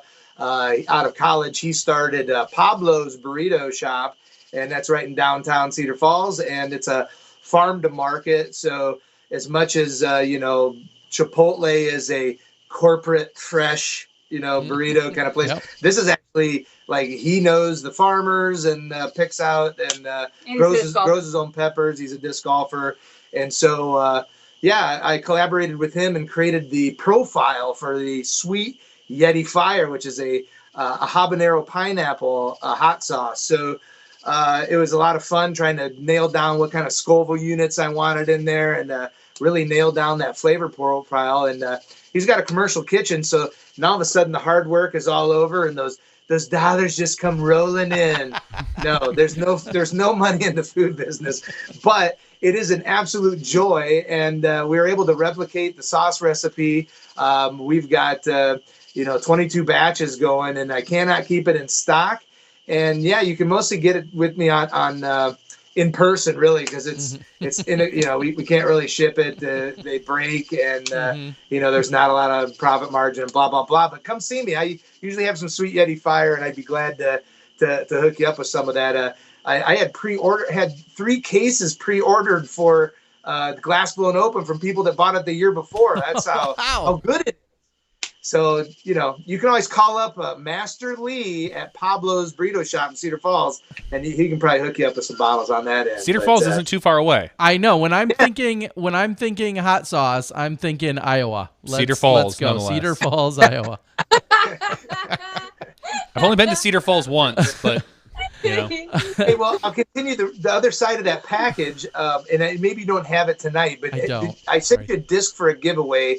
Have y'all gave that away, or can I give a trivia question tonight? No, please give the trivia question, and then I can pack up that disc and we can give it away. Yeah, absolutely. I probably just busted them. It's in Terry's collector's vault right now. Probably. No. To be fair, it's still in the package, so it hasn't made it into storage yet. Then it disappears for good. Well, this trivia question I had to dig a little for because I thought it was going to be part of the super special 300 show, but it'll do for 301. I mean, what a way to kick off a whole new set of shows. So we're going to go a little bit back into the vault for the JV and Terry disc golf history. Ooh. So as you may or may not know, Terry had a little head start on his buddy there, and he actually started playing intermediate in 1995. JV wasn't very far behind him. 1998 is when he got his start. So as you would think, those guys basically hung out at each other's house and, probably hung around each other way more than they even want to admit. Lived together for a few years. You don't? and dance parties and yeah. There might have been some of that. There's a few stories. So, very competitive. These guys were competitive in cribbage. They were competitive in disc golf. Same skill levels on some levels, they were battling it out. But my trivia question for all you Smashies out there is Terry had the best of JV for several years. Many years. But at some particular tournament, JV knocked off Terry Miller for the very first time. I want to know what year that was and what tournament that was. Wow. Okay. So take a look at that. It's not that hard to find. You can kind of compare them both there. Open up two windows and check that out. And so post that up in the chat. And I think you guys maybe know the answer to that off the top of your head. Oh, I do. I don't. Well, here's what I'll say. I don't know the first time I beat you in a sanctioned event. It might be the one I'm thinking, but it was probably else. If it's the one I'm thinking, it might even be my first open win. Let's just say it was so painful that I recall it to this day. So, okay, it was that momentous. Is that the word? Maybe. Yeah. To this day, I do recall. So I guess we're gonna have to wait and see. I'll keep my eye on the chat. I'm pretty sure I know exactly when it was. I do want to get a confirmation though, because I don't want to be incorrect. Disc Golf Moose might have just nailed it. Let me take a look out here. Yeah, it looks like we may have the winner out there, and you guys are quick on the draw. It's out. And Jay, it's coming right now. Yeah. See if that. And to be fair, this was probably the last time he beat me. No, just kidding. I'm kidding. He's edged me out a few other times at a few other tournaments, but never in a situation where he's won the tournament and also then beat me. Except for this one. This is the one time that happened. I don't know. I'm gonna have to look at Don Lane. Don Lane is saying Standing Rocks 2004, and I don't necessarily recall. Well, so now I guess re-ask your question again, Jay, just so I know exactly. This was the first PDGA sanctioned event that Johnny Van Duren beat Terry Durzen, but that's okay. Yeah, I was like, sorry. Draw me some. I was the first sanctioned event. Joe Van Duren down in Florida. Okay, so it's a different question than what I was thinking in terms of where Johnny V won an event in a very small field of us. Someone is right, I believe. I'm fairly certain that the 2004 Standing Rocks Open is the correct answer, where I beat Terry in the same division, open division. I finished 35th, and Terry had a very rough go of it. Was I running the tournament? No. Anybody check it? Was I Standing running? Rocks, so I definitely know you were not running. Randy Shukar was most definitely running that. And Terry Miller finished 38th, 2 strokes behind me. Oh, my gosh. I was 1 stroke behind Scott Roloff, who I had a Facebook interaction with recently today. All right, so I'm going to double check the answer that Jay gave, which was slightly different. Jay had the open. Jay had the year before Oh. at an event, so That could be. that would be silly. Coach Wood says the 2003 Tundra. So I didn't realize that it was that this had happened more than once. No, I knew it happened a few times. Because my specific memory of beating you, and I know clearly I'd done it in the past, but was the dark side of the disc. Yes, that's where I thought you were going. And the only reason why I remember that one so clearly, A, it was my first open win, but B, it was your only open win? Singles. I got a team tournament win. Jerk. But that was also what we considered your bachelor weekend. Yeah. Where literally after that event in Illinois, we drove to Chicago and had a night of it. Just him and I, where it was a lot of fun. So don't say it that way. Well, valid point. Well, I hope the Smash kind of narrow in. So it actually wasn't open. It was actually an amateur event. Mm-hmm. And yes, it was the year before. And when I actually, I was going through the years there, when I finally saw the hit, like, okay, oh, look, yep, JV actually beat Terry this year. And then I kind of like, okay. And then I looked up, and then I saw who was running the tournament. Yeah. Okay. That leads me to believe it was maybe the Fox Valley Open. I remember that year. Yeah. Okay. So that is that sounds correct. The first time, Johnny V. I trust your research there. Was that the one we had at Pierce Park? 2013. I don't recall. I think it is, because if I look, did I play advanced at that event too? 2003. You guys were both advanced. Yeah. No. I played open and beat Terry in that. And he played advanced. And I played advanced as well. Yes, I played advanced. I played Ironman that year, because the way the events were staggered, Terry ran it so you played advanced in the morning, or advanced early in the morning, and then pro in the mid-afternoon. And then I cashed in open and did not cash in advanced. That tells you how good. So he shot... I played 4 rounds that weekend, and... He shot 99 strokes on the layout in the open flight. Yep. So he shot 99 strokes, but in the advanced flight, where he played the exact same course, layout, he shot 111. So he shot 12 strokes worse playing in the... you just... Sometimes you get the breaks, and sometimes you don't. All right. Well, this is all getting way into the weeds. That's ridiculous. All right. Well, we see it out there. We'll send out the disc. Great question, Jay, and it's going to create a great debate here where Johnny and I stand. Which side of the after show? That's right. Yeah, after show. Well, after Feldberg. Yeah. And then speaking, that sounds like a great segue. Of course, like we just mentioned, Dave Feldberg, keeping things rolling with the putting championships, the National Amateur Tour, and all of those things. You guys have been having conversations. I saw you guys at the championships last year in Texas. Have you guys been having conversations how Dave is going to continue to bring the youth and the newer players into the sport? Well, the National Amateur Disc Golf Tour has been a big supporter of Edge as well. In fact, last year their total contribution was over $4,000. So that makes a huge impact, especially when you consider they're part of the tournament charity program, which anybody can become involved with, and the funding that is raised by connecting your event with Edge as a 501c3 charity stays right there, earmarked to be used in the state. And, we can even earmark it further if we'd like to actually, spend that money directly in Milwaukee, because the tournament was in Milwaukee. We can do that. So the Next Gen series last year had a major impact on youth via the Edge program. And they're continuing it this year with the National Amateur Tour. And they're kicking back up.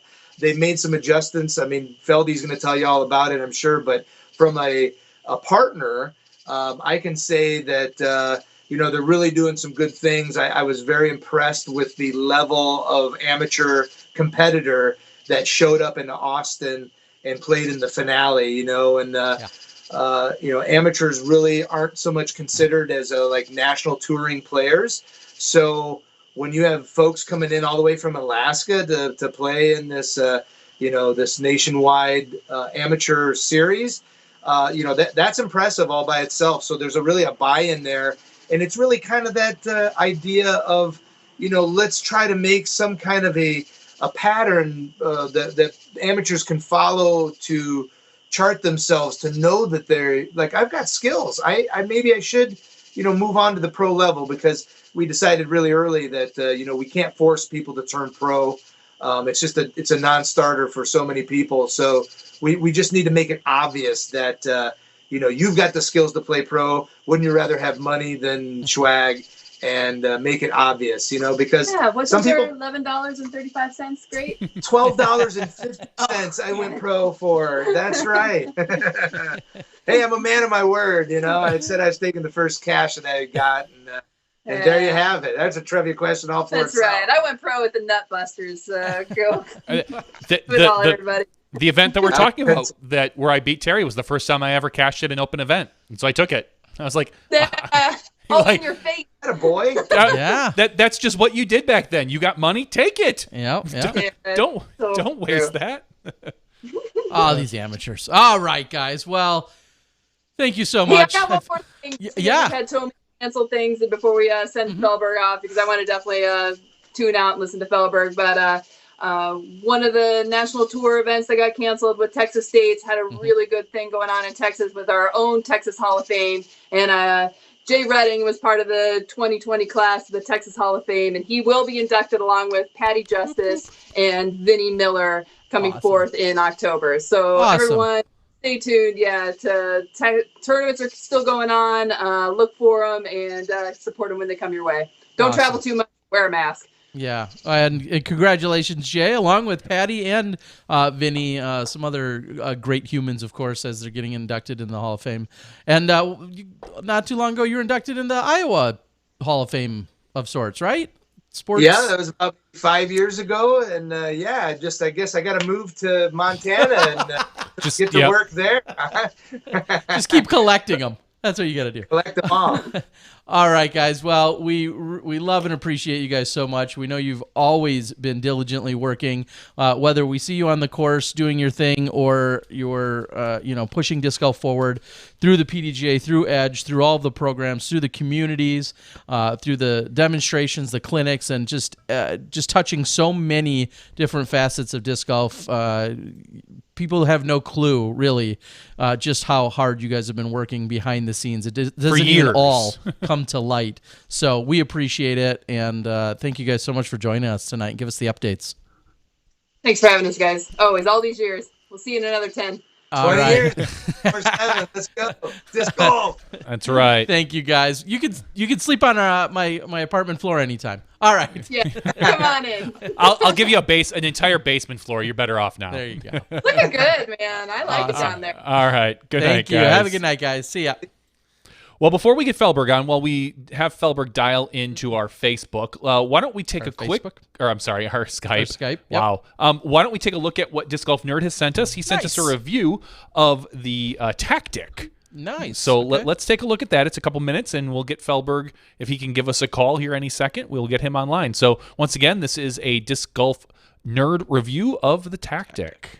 What's up, Smashies? I am back, and this time we're taking a look at a brand new putt and approach disc from Discmania. This is the Tactic in the Evolution line. These are produced by Latitude 64, so the plastic types are very similar to the plastics used in the Latitude 64 line. The Exo Hard Plastic, which is the one featured in this video, is very similar to the Zero Hard Plastic, and the Exo Soft Blend is actually a little bit closer to the Zero Medium Plastic from Latitude 64. This disc is another modern interpretation of the classic flat-topped overstable approach disc that I think everybody should have in their bag, whether it's a Caltrup, an EVR X3, a Zone, or something like the Discmania Tactic. This type of disc is one of those staples that I think any player should have in their bag for all kinds of different approach shots and all the times where you want to take the guesswork out of an approach. If you have something wide open, aim it out to the right, put it on some hyzer, and you know exactly what it's going to do. The Tactic has a great feel in the hand, nice flat top, definitely a comfortable design, and it is somewhere kind of in between a Harp and a Zone in terms of the feel and the design of this disc based on my opinion. Flight numbers are 4, 2, 0, and 3. My only real criticism of the disc is I would say it's probably closer to a 4, 3, 0, 2, but that is just my subjective opinion based on my testing of this one individual disc. Out there in the field, you can see that this disc does what you expect it to do. The only thing that really surprised me about this disc is that it seems to stretch out a little bit more distance than I was expecting. You can get it to hold on that line for a good long time before the fade kicks in, and if you throw it hard and flat, or if you put some anhyzer angle on it, you can get it to have very little fade at the end of the flight depending on your power. That being said, you can always just add a little bit hyzer to it or throw it up a little bit higher and play for that stronger fade if you want that really overstable finish, but it's definitely slightly less overstable than I was expecting and definitely seems to go a little bit farther than I was expecting. But all in all, a solid addition to the Discmania lineup. I think a lot of players are going to love these. We saw almost no natural turn out of it whatsoever. It would just hold that line up to speed before the fade kicked in once it starts to slow down. That is my mini Smashbox review of the Evolution Tactic by Discmania. Phenomenal disc. Thank you so much to Smashbox for having me be a part of the show. If you'd like to check out everything I'm up to, just go over to my YouTube channel, Disc Golf Nerd. Thank you so much for your continued support. I will talk to you all very soon. Cheers. All right, welcome back, everyone. Thank you to Disc Golf Nerd for giving us a review there of the Tactic. Interestingly enough, this weekend, and this is, of course, to me, it's a little bit of a reference point, thinking about seeing these stable mids that are, I feel like, becoming a more and more popular style or mold. Yeah. Just an overstable mid-range. Yeah, super overstable mids. And I think of that because this weekend, as I watched a few of the Discraft players, this is not a paid advertisement, but a few of the Discraft players, Terry Roethlisberger, Austin Hannum, throwing some zones in and really fighting the wind. And I just felt like we saw that a lot with Ricky and the Harp. Obviously, Ricky throwing a pig right now. Macbeth, a lot of other Discraft players throwing a zone right now. It seems like that's becoming a. Let me just quickly say, the zone, I feel like, and maybe Discraft can argue with me about their numbers, but I feel like the zone at one point was a disc that was dead in the water and no one cared about it when it came out. I swear I was the only one throwing it. I had an ESP zone. I've had it in my bag for, God, longer than I care to say. And it was I always called it a meat hook. It was a great mid-range into a headwind or if something I needed to dump off within about 150 feet. And to make me feel bad, a couple weeks ago, we were out with Ben Askren and Brody. We're on our final hole. It's a forehand hole. I hand the disc to Paul. I say, Paul, this is what I feel like is a really overstable zone. It's older. It's an ESP. He walks up. He flicks it. It goes perfectly straight, and then hyzers out, and he goes, no, man, you got a good one. And all I thought was, yeah, thanks, buddy. Like, that, to me, that disc is always, that's my meat hook disc. That's the disc where I know no matter what I do, I can't flip it over. And Paul just tells me, yeah, you got a good one. And he just casually, and it was right where he wanted it to go. It was it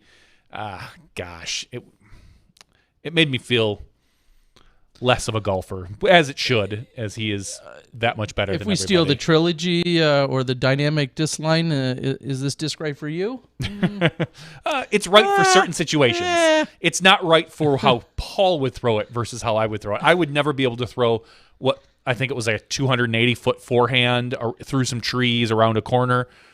No, that disc right there for me is a dump-off disc.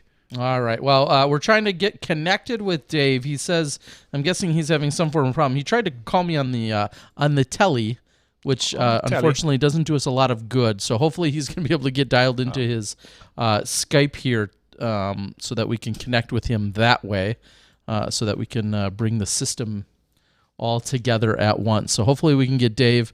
I don't know. Do we attempt a Zoom call or any other way to try and bring not him a Zoom, in? but I can send you the other method. I'm not sure that's going to be much better, but it's a possibility. And we'll see if, like I said, we can get Dave in here to talk a little bit about the National Amateur. You can send that to him. I'm going to send this over to Jonathan, and we'll see if we can get from Jomez Pro. We'll see. This is the number, right?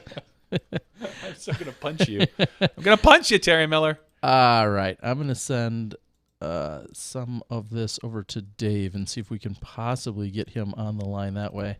Now he is calling me again. This is the second time in 3 weeks I'm taking a call on the air. Hey, Dave. SmashBoxxTV is on Skype. Yeah. Yeah, I've got three Dave Feldberg accounts in the past. Different Dave Feldbergs on here on Skype. So I don't know which one you're logged into. Yeah, SmashBoxxTV, 2 X's, a TV. It doesn't matter. If you just dial us, you should we'll be answer. Good to go. Yeah, we'll answer. So it's just SmashBoxxTV. Yep. 2 X's. Because as Terry says, you can never have enough X's.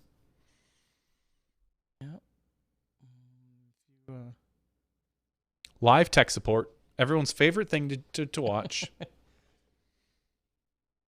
Yeah, we've got a couple of. Yeah, I'm still here. What's everyone got on the We board? don't see anything coming from you. It should say SmashBoxxTV. Johnny, is that coverage of you guys and Paul and out of you guys and Paul, Hannah? No, Terry has not finished editing that yet. He's got the Majestic he's working on, and it's kind of doing one of those things. So it'll come out at some point. Are you on? You're on Skype? The Skypes? What one? It really doesn't matter which. Yeah, I don't know.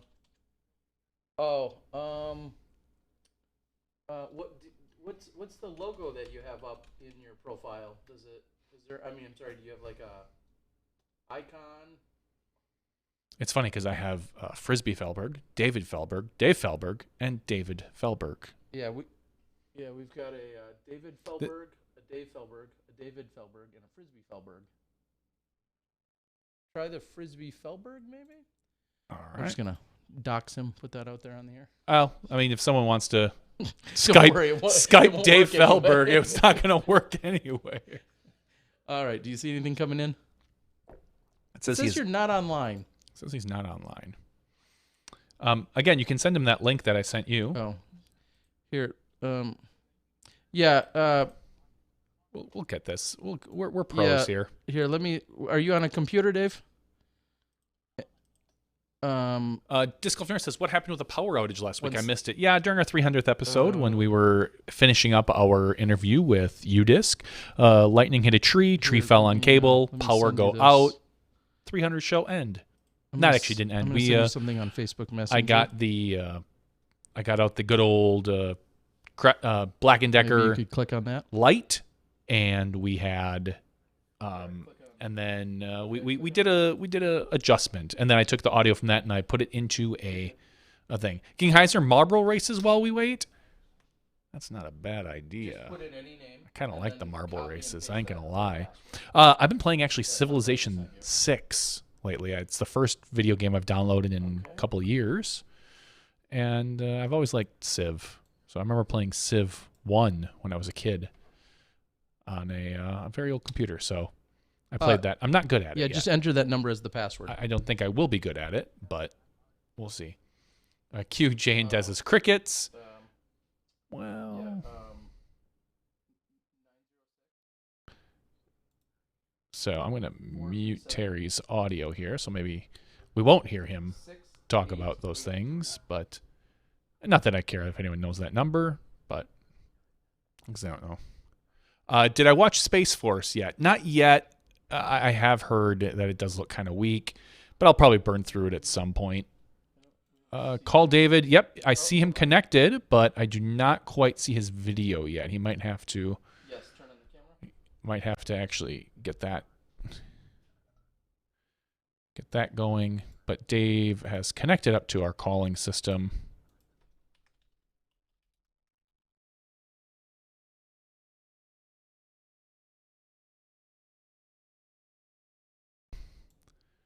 My son and I watch too many marble races, says Chasing the Bees. Yeah, they've got like a professional marble race, and they do that, and then we have we've played the online version here for fun. Mike Cullerton says he's played all the Civ games. Big fan. I skipped a few of them. I think I skipped Civ 3 or 4. And I know they've got a bunch of updates out for the new Civ 6, but I just downloaded the base one, and I just kind of went through the tutorial, and I played a single game. I have not won yet. I think I played 3 games, and I'm not aggressive enough to walk through the other civilizations, and I end up timing out. With 2 X's? So. Yep, with 2 X's. Yeah, tell him to call the Geek Squad. I think I think technically that's what Terry is at this point, is the Geek Squad. Terry walking my mom through Skype. This is what I do all day, so I'm kind of glad I don't have to do it. Someone's like, I can't print. Yep, you got it? And I'm like, oh, okay. Uh-oh. Oh, wait a minute. Oh. Oh, there you go. Except I'm going to get... Let's hang up the phone. Have you in a moment here. Look at that.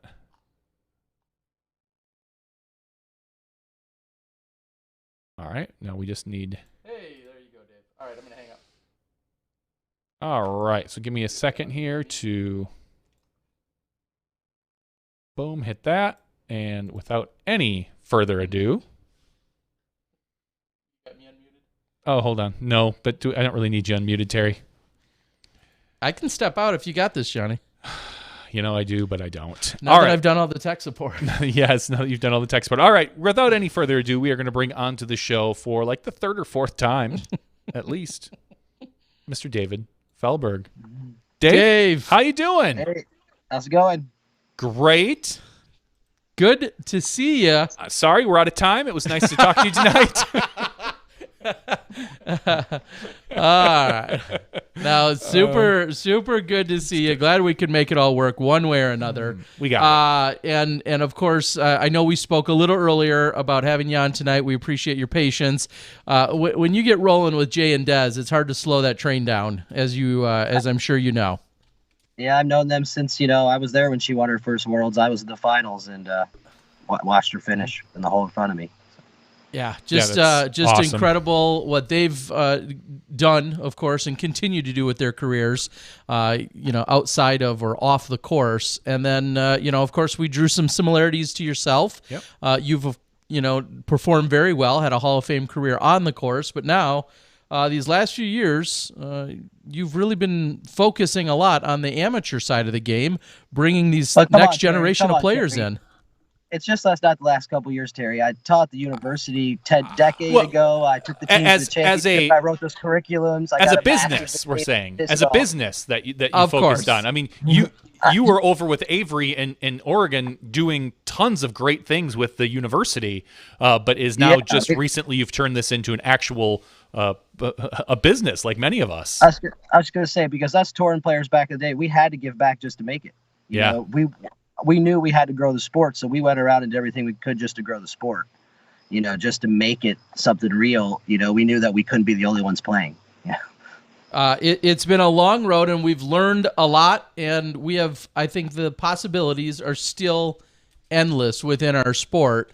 And speaking specifically to the next gen and the National Amateur Championships, what has this progression been? What have you feel like you've really learned in these last 4 years of moving this forward? Well, I realized I couldn't do it myself. That, or just a couple people. We had to put together a whole team and get a staff and a board of directors and, really have other people involved other than myself. And we also just realized what works and doesn't work. And certain things do work and certain things don't work when it comes to amateurs and disc golf. That, the one thing I tell everybody that I work with now is disc golf is a niche sport. And what you think about average business principles, they don't apply to disc golf because things are behind. They take longer to catch on and you don't see ROI based on the standard business practices. So being that I've tried to go into business, I've tried to bring in a lot of people who are very business savvy, but their ideas don't pan out as well because they're using basic business principles that they were trained to use and have experience using, but they don't actually apply to disc golf as they should in their mind. And so I've had to, learn to be that filter of someone who's played all these years and say, no, disc golf's a little different. We have to do this, or this is how it's going to, catch on. Well, and I'll just give one, I think of one of the most classic examples of exactly what you're talking about in terms of a specific would be after putting in a course and working with a parks department, they'll say to you things like, oh yeah, you talked about having leagues. Well, why don't we, set it up through the park and rec department? They can come in and they can sign up and then they'll play in this weekly league that you've been talking about. I'm like, no. Unfortunately, that's not how most leagues run. You don't have someone come into a parks department and then pay for a 10-week league. Our leagues are kind of run like an individual mini tournament every week, and it's just something that's kind of unique to disc golf. And so I think that kind of drives home what you're saying. We have specific, niche nuances, and that's one of them. Is that a fair statement? And in this sport too, it takes years to catch on. I mean, things that would catch on in a year or two in other realms of business may take a half decade, because it's such a word of mouth. People say the Facebook and all this other stuff, but we're scrollers. Once we think we know something, we scroll past it. And I think that's because we're outdoorsy people. And I think that, it's the word on the course that the league nights and the putting leagues and the different get-togethers that people have at their houses that really spread the word of the sport, and it always has. And I don't think that'll change anytime soon. Yeah, you're exactly right. And I think about even how, people learn about leagues and tournaments and organized play. Yeah, you can find those things online, and that's becoming easier and easier. But when you're out at the course and you're sitting around the practice basket and you have that interaction with someone that's like, oh, what's going on out here? And then that's when you let them know, oh, there's league out here every week, or there's a big tournament coming up. Those things are so impactful still. I mean, yes, we have social media, but some of that, word to what's the word I'm looking for? Person-to-person interaction is how it gets done. So you've been evolving. You guys have tried a number of different, recipes. You've had some success. You've had a few setbacks and everything in between, as every company should. What are we seeing here in 2020, and then how would you also combat the pandemic we're in? So 2020 and the new 2020. As you know, we had Colt Breck on earlier this year to talk about the tour. Yep. And, I have like I said, it's a full staff. It's not just me and Cynthia anymore. So there's a bunch of people involved. And 2020, before the COVID, every event but one was sold out. Wow. Which was new for us. We think that people were starting to get the hang of what we were doing and liking the changes. And then COVID came around, and, it's pretty difficult, trying to reschedule 38 different events over that time period. I got them all rescheduled, and got them back on the schedule twice, as I scheduled them for May, and then I scheduled them for July and August with the people. But, in general, I think that, people are starting to kick off the events now. We had one in Harmony Bends at the course for the Masters Worlds was supposed to be this past weekend. And then we have 3 this weekend that are already sold out. I mean, 100 in Minnesota sold out with a waiting list, and 72 in Texas with a waiting list. That's their max. And South Dakota, we're up to about 65, which is a record for an amateur tournament in South Dakota. They've never really had that many players at an amateur tournament for PDJ sanction. So we're excited about that. And it's just those are the changes that we've seen is a big growth. And how we've dealt with COVID is we just keep our head down. The thing about our tour is we should be the best answer for COVID when it comes to disc golf. Say you want to run your tournament and you've had it going for years, but you're looking at the calendar going, man, can I get this to happen? Are they going to approve it in time? Should I do it? Is my state coordinator going to let me do it? Is the PDJ going to cancel? Should I put the money in, into it? Should I order the discs? How long will they take? Do I have enough time to get them back? You can turn any of your amateur tournaments into one of our tournaments. We pay the sanctioning, we do the reports, and you have your product in 6 days. So if you think about that, you have no investment, no out-of-pocket fees. And if you run a pro-am, well, we just gave you $5 a head towards your pro purse and paid your sanctioning. So you keep your tournament going. Yeah, think about it. It's I didn't think about it really. That's not why I came on tonight. But if you think about it, we're like a cure-all for people who are on the fence, like, oh, I've run this for 8 years. I don't want to put $2,000 out on disc just in case it doesn't happen. I'm stuck with them. I don't want to waste my sanctioning money. We cover all that. We take all that heat. All you have to do is call us 2 weeks out and say, Park said no. We said, okay. Park said yes. Product's on the way. So I think that it's a good cure. Yeah, it certainly makes it very easy and maybe a lot less stressful for a lot of the competitors out there. I'm dealing with the same situation of, am I going to be able to host an event that was previously postponed? When can it happen? And that I think negates or alleviates a little bit of that uncertainty and maybe some of that anxiousness that can go along with it. Now, this year we saw we've seen a lot of different putting and virtual putting leagues, competitions. series, all those things have been taking place. Of course, at the very high level, we've seen the Disc Golf Pro Tours and the sizable payout that went along with that. We saw Jay Redding, who we just spoke to, was of course involved with that. And then we see some very casual ones that are happening that have, we'll say looser guidelines or restrictions and rules. You called me and you said that you guys were working on something. Give everyone the breakdown. What does that mean, and what are we going to see here? Well, ours wasn't a cure for COVID. Mm-hmm. Ours was going to take place every winter starting this year as part of the NADGT tour, as one of the perks for the players, was to have a at-home putting contest that you could do during the winter and take it to the next level. But COVID came around and we kind of pushed just to get it out now, even though I know a lot of the states are off lockdown. But we tried to get it out. We had a launch party in May. We had a couple hundred players compete. And so basically we decided, let's just keep it going. If it's small over the summer because people, still want to get out and play, then we've laid the groundwork and then we can pick it back up over the winters and people will have a better hang of it. But basically we've worked with an app called Discord where you'll be able to go in to Discord and find your room. You're in the room. It's got a bracket set up. You have a moderator. Terry has maybe going to be one of our moderators. Mm-hmm. And basically the moderator guides you through your matches, posting the bracket. You call your competitor through the app and you split screen with them. You confirm each other's courses, and then you go heads up in our point system, the Circle 100 point system. And then basically you both come back to the event room, confirm what took place. And then as everybody in that round finishes, you update the bracket. The moderator, like yourself, entertains people with videos and music and jokes or whatever you want to do, and basically keeps it going the whole time. And then the final four, the moderator lets everybody view those. So then you tell everybody to click this button on their screen, and then they're viewing the final four matches. And then basically the winners move on to the state level. This will be a qualifying event. And then the people from the state level go to the nationals. And so if you think about it, for $12, you could win thousands. And the way to think about that is you pay $12 to get in your local qualifier. The events are up on DGS for each state. And then basically you win cash. It's not sanctioned. So I don't need to only give out prizes, right? So you win more than the entry fee for the next level. And then if you want to keep it and not play, that's your choice. But if you want to put it in, you can. And then at that level, it's like C tiers at the first level, win up to a couple $100, right? The next level of the state, it's like B tiers where you can win $500, $600, $700 in that event. And then the national level is thousands, like going to an A tier or a major.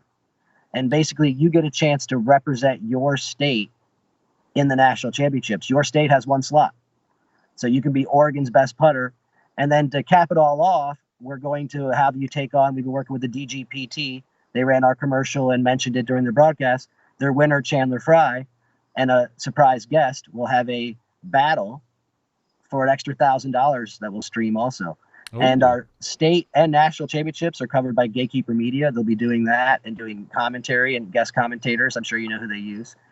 And it should be kind of exciting, I think. We're just trying to provide some more entertainment for people. Some people may, want to go out and play, but it's weeknights in the evening, right? Okay. And it's one commitment. It might take you an hour and a half.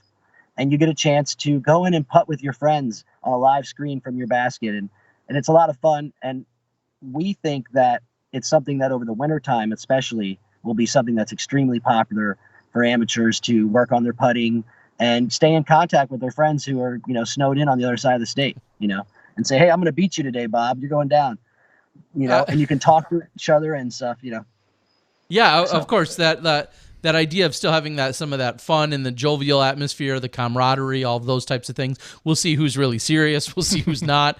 And then, like you said, having the people really being able to come in from all over the place to congregate, virtually should be a lot of fun.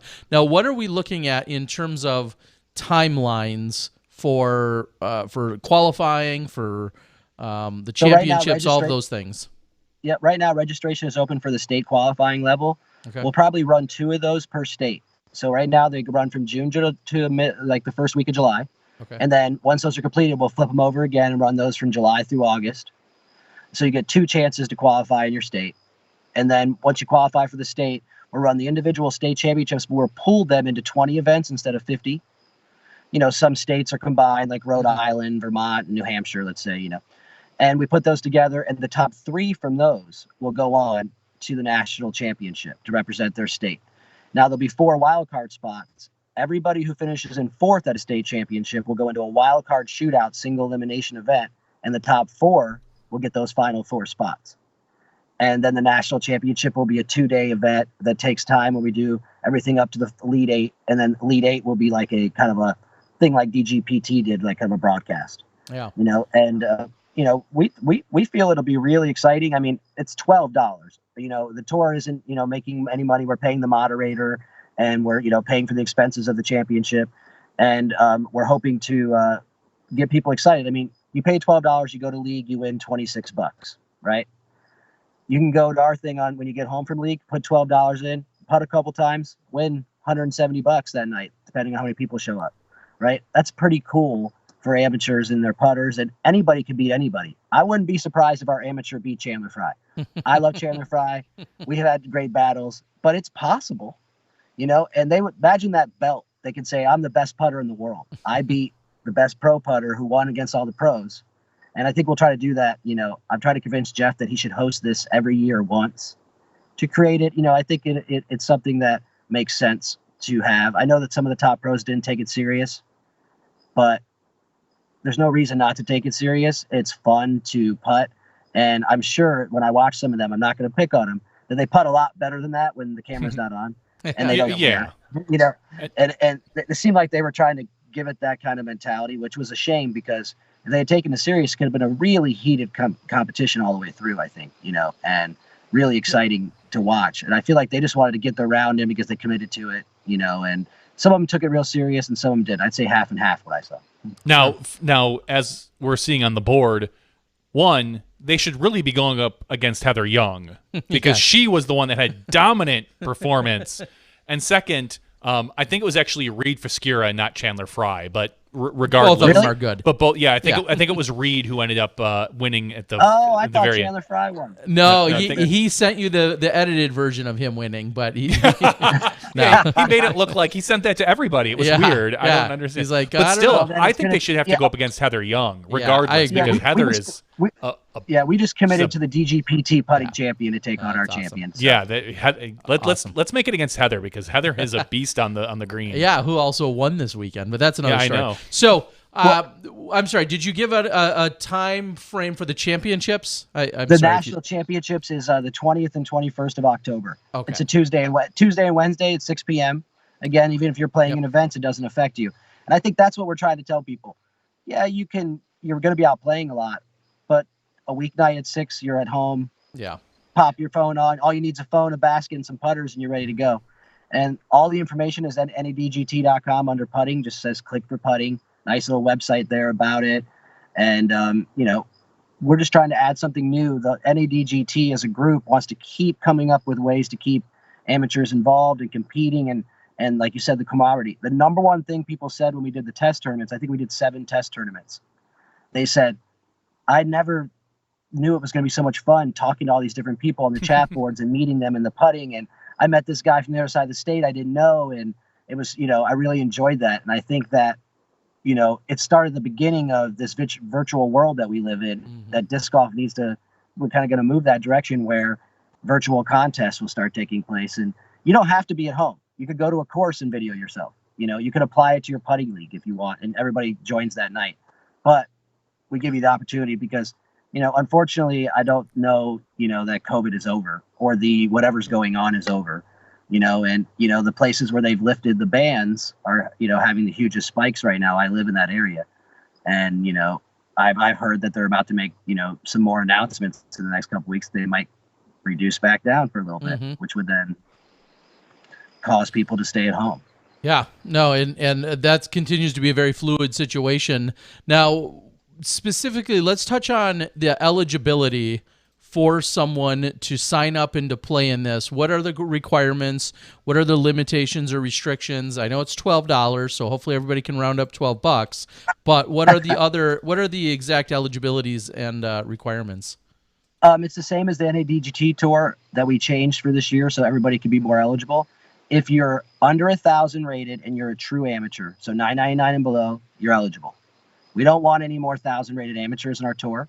Okay. So we did change our eligibility that if you're 1,000 rated amateur, when you compete in one of our events, you're not eligible. Okay. You have to be 999. If you go up over it and the championships come, you're still eligible. So that's one part. And then we added this additional thing that said, if you've won less than $3,000 in your career and you're rated still an amateur rating, which is 970 or below, then you're eligible to play in our tour as long as you haven't made more than $1,000 in that season that you're competing. And that's for all divisions. Masters, I think, is 935. Women, I think, is like 900. Anybody who's right under the professional rating cap is available. You know, and I think that really opens it up. That was one of the things we really wanted to do with the next gen that we couldn't seem to make happen that we did with the NADGT, which is find a way to get the 965 player who's won $800 in his career a chance to get back and competing with people at a skill level again instead of donating to, 1,040 rated pros. Okay, yeah, I was just clarifying. I'm helping out Johnny here. Johnny checked some boxes. We've got him at 935 as of today. Am I? Oh no, that's June 2019. But no, either 931 way, right 931. now. Sorry, I dropped. 931 and 2,168 career earnings. Yes, he is completely eligible. Yeah.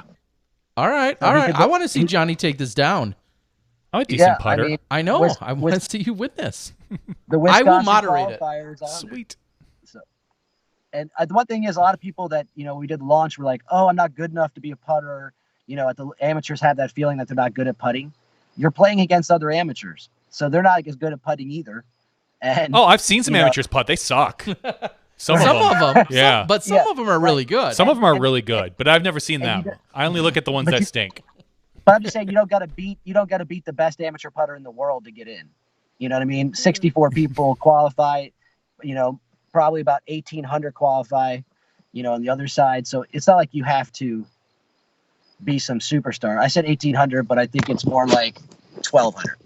20 events times 64. So if you're in the top 1,200 putters in the amateur, you'll get a chance to show that you have get a hot streak and go all the way. And that's the thing. It could be a guy who's 850 who gets on, right? And he could whip me. I mean, I got beat in the test tournaments by amateurs. I had a bunch of amateurs in there. I did it with them. I got beat. It's not like, a pro's guaranteed to win. Absolutely not. I don't think that's true, especially because our stations are 15 through 35. So we don't add the 40 and 50. So you don't have to be a 50-foot killer to have a chance. And that's one thing about women, to bring the women up so I don't get a lot of chatter later saying, hey, where's the women's division? We had women in the test pilots, and they said, no, you don't need a women's division. You shouldn't have a women's division. Women can all putt from 35 feet and in, and they have the same opportunity as men. And that's not where the disadvantage or advantage of ratings and skills is.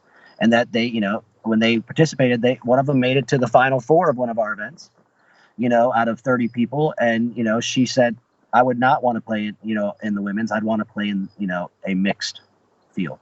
Yeah. Well, her last name was probably Young. It could have been any one of the four of them. Yeah, I think she was the AM world champion. Okay. Well, this is so we posted. I think I posted it in the chat, as well as Johnny put it up on the screen there for a moment, where people can check this out. Again, you can find it on putting.nadgt.com, putting.nadgt.com, or you can just go to the nadgt.com website, and then, like David mentioned, there's a very bold link there right in front of you in order to be able to find the information. Plus, all the events are on DGS. You just go to the dates and you'll see them there. You go to Wisconsin, look in June, you'll see it there, so that Johnny can get a shot at it. Yeah, absolutely. And time. I just posted on the board. I want to pay Johnny V's $12 entry, and I want to see him competing in this. Yeah, I'll sponsor you, awesome. just like I did with Des Redding when she won her world championships. I want to sponsor. She was like in her 20s. Hey, Terry and John, you'll love this. Guess who was in the launch party? He almost qualified for to skip into the States for the launch parties, but he fell one round short. Mike Newhouse. Oh, nice. Yeah. Very nice. Yeah, he's eligible now. Yep. And And I saw his name on there, and I thought he was going to win for sure. But he made it to the Elite Eight, but didn't make it to the Final Four. Newhouse is a really good putter. Yeah. He has yet to beat me in the Masters division. Well, see, this revenge will be his when Johnny gets in the NADGT putting championships. I can't think of a better way for our Smashies to follow along with something weekly or on a regular basis than your progress in this championships. Oh, geez. I seriously can't. I think it You're would be awesome. Just go ahead and sign him up. I will. I'm going to go on to DGS, Disc Golf Scene, and I just might have to enter him in and tell him where he needs to show up with his putters. I like that idea. I'm on it. All right, I Dave. noticed you didn't comment about my sound studio. Yeah, I mean, you have taken. I mean, once you learn how to press the button and log into the necessary application, I mean, you've really stepped up your game here. Well, the sound studio, I'm out in the car with a blanket wrapped around me.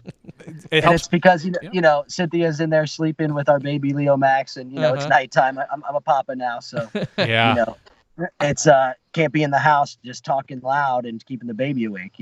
Yes, no, and check in on that front. How is the whole family? How's Cynthia? How's the baby? How's everyone doing?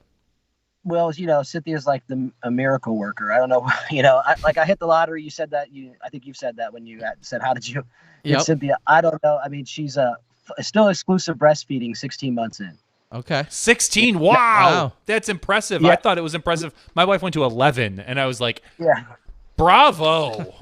Yeah. 16 months, and she's never gave him a bottle breast milk. It's all been nipple. Wow. Okay. And she only feeds him like fresh veggies and fruits that she blends up and gives him right there on the spot, nothing added, and basically the kid has just been treated like he's never seen a TV screen. He's never seen a computer yet. He's never seen videos. He's only heard music and been outdoors and played instruments already and, plays in the dirt, and really trying to give him that really good opportunity to succeed. And, she's just a miracle worker. I don't know how to explain it. The exclusive breastfeed without a bottle. That means she's 20 hours a day. No matter if I help or not, she's got to be there at all times. She gets a 2-hour break once in a while to drive to the store or something just to get away. Well, and I was just going to say, if there's a time to be self-sufficient, now seems to be that time. Like you just said, not having to go to the store as often, and being able to provide on your own. COVID, yeah, okay. That's impressive. And she's on the board as well, saying that she's not sleeping. LOL, not at the moment. We're not having an odd conversation at all, Cynthia. No big deal here. Yeah, I didn't know. I'm outside. I figured she was sleeping. But yeah, there you go. She's still awake after she just put him to sleep. You know what I mean? And she's probably doing her art now. Yeah, I mean, I don't know. I even say to her, I'll carry him. I'm not trying to say I'm lazy, but I'll carry him, right? For like 15 minutes or something. And my back starts to hurt a little bit. You know how you get that little middle back thing? Yep. And I'll handle it. How does she do it for 15 hours? Plus 9 months, plus. Yeah. Yeah, I don't understand it really. It's like they have some kind of special powers or something when it comes to motherhood. They do. Yes, they very much do. And yes, you are. Shout out to all the disc golf moms out there. Yes, very much so. And Cynthia, well, you're a very lucky man, that's for sure, Dave. Dave, any other initiatives that we should be on the lookout for? I know this is consuming you, but any other initiatives that we're worried about right now or thinking of? Yeah, no, not really. I'm just trying to keep the tour going, being that one tour that's going. Not a lot of events are going. We're trying to make sure the national championships is still taking place. Texas is still telling us yes, but you never know. Yeah. We're trying our best. They can always pull the rug. Yeah. We hope that doesn't happen, but we're, planning for all of that. And just overall, just trying to, live a happy disc golf life and really a happy life with my family and still keep disc golf a part of it at the same time. So it's interesting not playing any tournaments. This is my first year I could think of. I haven't completed a tournament this year. Wow. Yeah. And you got to go back to like 1995 or 96 for you to say that, right? Otherwise? Right. Yeah. 1996 was when I didn't complete a tournament. I mean, I played in the Memorial. I was in 8th with, halfway point, but I got influenza A, I guess it was, they said, and it just took me out. And, I haven't played since. And I can't risk it. What am I supposed to do? Go travel to a tournament and then come home and quarantine for 2 weeks away from my family. Yeah. Yeah. It's really not worth it yet. I think it's really strange how society is moving on with this. And, if it is, some people say, well, Dave, it's a hoax. It's not real. Who knows what's really going on, but everybody knows somebody who has it. So something's going on. Yeah, it's been incredible, and we're all working our way through it, and I think everybody has to find what works for them and their family and their situation. And it sounds like obviously having a newborn and or a infant in the house and a fresh new family, you have to take all the precautions. Better safe that than sorry. Make sense for you. I totally can believe that. Now, yeah, I guess maybe one of the final things that I'll ask you about. And I know it's kind of set in stone. You and I had a telephone call about it a few weeks ago, but no world championships out in Utah this year. And of course, that's going to then get held off for that same organizing committee until next year. So Jade and Rob and yourself and all those guys that work so hard on making a world championships, is that one additional year, in hindsight, is that one additional year going to be a blessing in disguise well, I mean, as my part, I'm more of the in-person part and helping them get sponsorship and stuff. So, I mean, getting them more sponsorship, that's, good for the worlds. But if you give Jade and his people there another year, I mean, he was already going to put on probably the best payout in one of the biggest worlds we've ever seen by far, with staff and sponsors and stuff. I can't imagine what will happen as society comes out of this down into the up. And he can attract even more on the way up to have this big world championships that we haven't had in 2 years. I think that it'll be really special, and he'll probably have the biggest payouts we've ever seen. And people will say, well, the courses, Dave, they're not the top shelf courses. And, that was people, Mulligan's, it's getting better, and, it's a great place to be, and there's nothing wrong with the course. And then this new course, people saw it before it was ready. They put in over 1,000 hours just this winter on it, and it looks amazing. I mean, people need to give it a better chance. Maybe the holes aren't 900 feet, but they're quality disc golf holes. And I think, I think playing at elevation will be something different, a challenge that people aren't used to, and the wind and a lot of different things. And I think we could see a different world champion appear out of that, someone who we haven't had in the past. Yeah, well, now that all gets postponed to 2021, and it will be just a whole new world for where it's going to fit into the schedule. Obviously, that's going to have to get factored in. Thankfully, our other organizing committees for all of our other majors and large-scale events, a lot of them have said, we can all push back a year so everyone gets their allotted event that they were granted. So it's been a crazy year, Dave, and it's going to be even crazier next year. Do the world champion stay world champion for another year then? Yeah. I mean, here's why I say this. A couple of years ago, the World Championships was held in June in Augusta. The next year, which was the earliest it's been held in at least 20 years, the next year it was held in September in Vermont, which was the latest it's been held in the last 20 years. So Ricky, for instance, he got an extra 2 or 3 months, 14 or 15 months out of that World Championship run. That's just the way the timing fell. Same thing here. You're still the world champ. You get it for an extra year. It doesn't increase how many times you've won. It just increases the amount of months you've had it. So just like our Miss America and Miss USA winners, you need to go out and make the most with that time while you have it. Consider this a blessing. Right? No? Anyway. John just got nothing for you. Nothing. I'm just saying, make the most of that tiara. Okay, Macbeth? Make the most of it. That's what I want. I think he is. I think he's fine. He'll be all right. All right, Dave. We've talked about a lot of random subjects tonight. Anything else before we let you go? I just want to say thanks to you guys. We love the show and all the support you always give us, and hopefully you'll be a good moderator. I know you will be. People that, think about this, people, when you sign up for the putting, you're getting personalities like Terry Miller. We have a whole group, and, they're entertaining you along the way. So if you like SmashBoxx, it's like SmashBoxx, and you get to make money putting. So check it out. And just want to thank to all the staff and all the people that helped NADGT. It's not just me.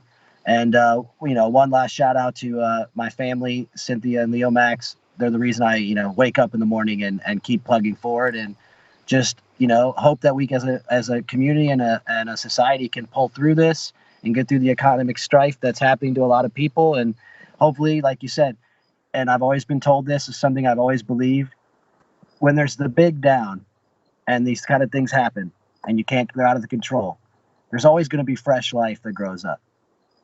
And we at Disc Golf have this opportunity to be that fresh life, and so does the NADGT. So I appreciate that, Dave. I fully support that. Love that idea and that vision, Dave. We totally agree with it, and the putting and just so many other things are coming of it as we're all continuing to grow and be on that upswing that you talked about. So thanks for joining us, Dave. Get back in there to your family. Good night, Cynthia. Good night, and Leo Cynthia. Max. And thank you so much. And Dave, I'm sure we'll be in touch soon. Thanks, pal. All right. Thanks, fellas. Talk to you soon. Have a good All night. right, have a good night. All right. Bye-bye. And that, of course, your 2008 world champion, Dave Feldberg, also added a Masters World Championship just a few years ago in Kansas City. Thanks, Dave, for joining us. Thank you also, Cynthia, Super Cynthia. I think I'll have to start calling her. She's tuned in from inside the house. I didn't know we would. I didn't know the conversation would quite take a left turn. You don't. Some you of those don't details, know. but that's why Hey. you're here on Smashbox. You're going to get all the details, whether you like it or not. You're going to get the details about what's going on. We give you. I've always said this. There's a podcast for every disc golfer out there. Are you really into stats? Dixon Jowers. Yeah, we're not it. Yeah. Do you love to know about the Trilogy family and a lot of beginner stuff? Answer Man. Yep. What does this disc fly like? Do you want to know about the really personal lives of the disc golfers? You come here. Right here, baby. There is nowhere else you're going to find out about Dave Feldberg's child's eating habits than right here. Nailed it. Absolutely. There's something for everyone. That's what we do here. All right, guys. Let's wrap this up because we got a lot of giveaways to take care Yes, of. we in the do have after some. show. I believe I also have some. Four, I believe. Yeah, that. 4. I've got a few to catch up on. Someone said that they didn't get something from me recently, so we'll make that fix this week. I want to talk real quick about Patreon. The clothing level, the $10 a month level, shout out to all of those people. I just confirmed with Miles Parkhill from Paragon. We are doing a hoodie. It's going to cost us Smashbox a little bit more, but I think it's worth it because we did not do one. It's going to cost us a lot more. That's not going to lie. But because we didn't take care of one in March because of COVID and a lot of things were shut down, so we just kind of pushed it off. So instead, we're going to kind of double up. We're going to give you a really nice zip up hoodie, Smashbox hoodie. So I'm going to start getting those numbers together and sending those off to Miles. But I just approved the artwork today for the Smashbox hoodie. It's going to have a nice little Smashbox logo right here on the chest, and we'll be rocking and rolling. I'm excited because I am personally a huge fan of hoodies. I have, I think, like 5 or 6 of them, different styles and different bands and things like that. So you guys can start to look forward to that the next couple of weeks once those start to ship out. So if you want to be a Patreon supporter, that's patreon.com/SmashBoxTV. All right, guys. Well, we want to thank, like we harped on a little earlier, really this is the meat and the potatoes of our generation of disc golfers as Johnny and I came into the scene and got a little bit more serious about golf. The people that we were seeing out there week in and week out were all 3 of the guests that we had tonight. Des, Jay, Feldberg, all 3 of them are the regulars, and it's great. It almost feels a little bit like a reunion when we all get together and have some of these updates and conversations, and hopefully more than just appeasing us. Hopefully you guys got a lot of great info tonight in what we provided you in the regular show. Maybe more than you needed. So we will have an after show, as Johnny just alluded to. I've got a few things. I got some updates on the PDGA board candidates and some conversation pieces there, along with some other good stuff that's in the works. So we'll talk disc golf. We'll talk non-disc golf in the after show, as we always do. And then, as Johnny just mentioned, we'll also have our giveaways. We know you guys are just here. You're not here for the beard or the hair. You're here for the free stuff. I know. You come in, you tease me. I'm okay. But then you come in and you just want the free stuff. We'll give it to you. For Johnny, Terry Miller, the Disc Golf Guy. This has been SmashBox TV Podcast 301. We'll see you in the after show when you step inside the Smashbox.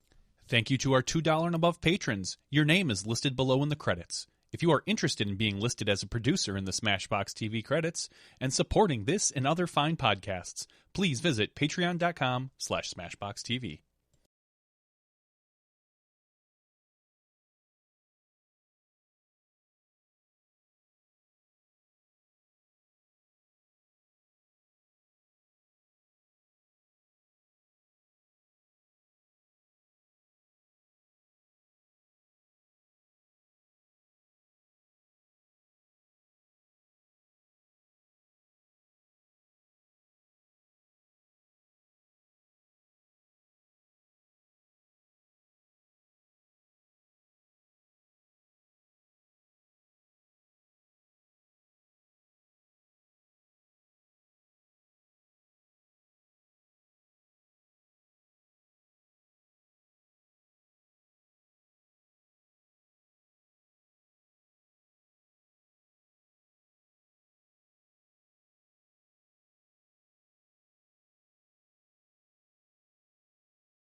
Hello, everyone, and welcome to SmashBox TV's Podcast 301 After Show. Been a while since we got to do that. Yeah, things have been a little wacky here. It's been all sorts of craziness. Yes, so glad you guys could join us. So to give a quick recap, our after show consists of things both disc golf and non-disc golf related. If you are here for hardcore information exclusively pertaining to the inner workings of the Disc Golf Pro Tour, the PDJ, the National Tour, other industry-specific things, you might get that, or you might get us rambling on about my patchy beard. There's really anywhere in between. Your beard isn't patchy. I mean, the colors are patchy. The side. What I realized today, speaking of that, is I made a post to Instagram thanking, again, all of the gracious supporters that are helping from this weekend's Majestic coverage. Nobody cared about the coverage. Everybody wanted to comment on my beard. Oh, I think you told me a funny story about... I've got a story about that as well. James Let me finish Conrad. this one. The Instagram, almost every comment that came in was a comment about that. And I thought for a moment today, my hair is getting a little jealous of my beard. We're done, folks. Sorry, that was a great after show. But once Terry is starting to talk about how different hair on his body is getting jealous of other hair. Oh yeah. Let me tell you guys. So when I was waxing, okay, I'm not. No, going back to the story that you just mentioned, I called you this weekend, Yucky. and I did have a question about on Saturday when I was out filming at the Majestic, Blue Ribbon Pines. Amazing place, all that good stuff. I was genuinely flattered and complimented, I feel like, by two, not one, but two different USDGC champions. Nico LaCastro and James Conrad. Now. No, but I've heard rumors that Nico and you don't get along. I've read them on the internet. Oh, really? That's Yeah, news to me. The internet's... Well, the internet's... Well, I mean, it was a couple of years ago, but... Okay, well, the internet's not usually right, but... No, I know. Well, we were walking down one of the fairways, 2/3 of the way through the round. Actually, these happened almost on back-to-back holes. The question is, for the board, which one is more flattering or exciting? As I was walking down the fairway, Nico walked past me at one point. I had been filming his entire round, his entire card. Up into that point, we're 20 holes into a 27-hole matchup.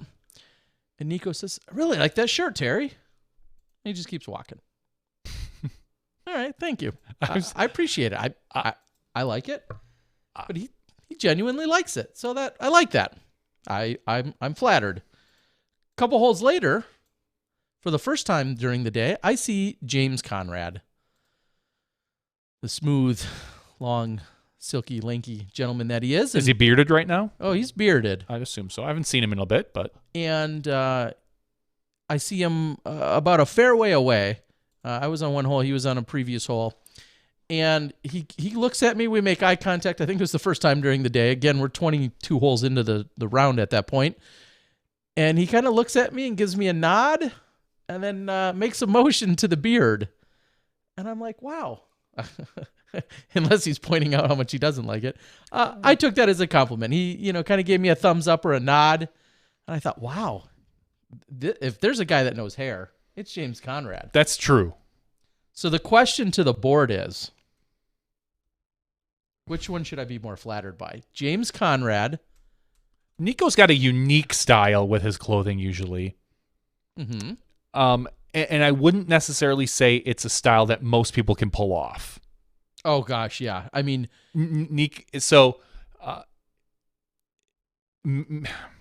our styles are very different. He's got a very unique one that I think you're exactly right. His persona, his image, his body type, his energy, his attitude.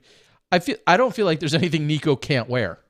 Correct. I'll go that far. I want to see you wear one of Nico's shirts. Literally the same size and everything.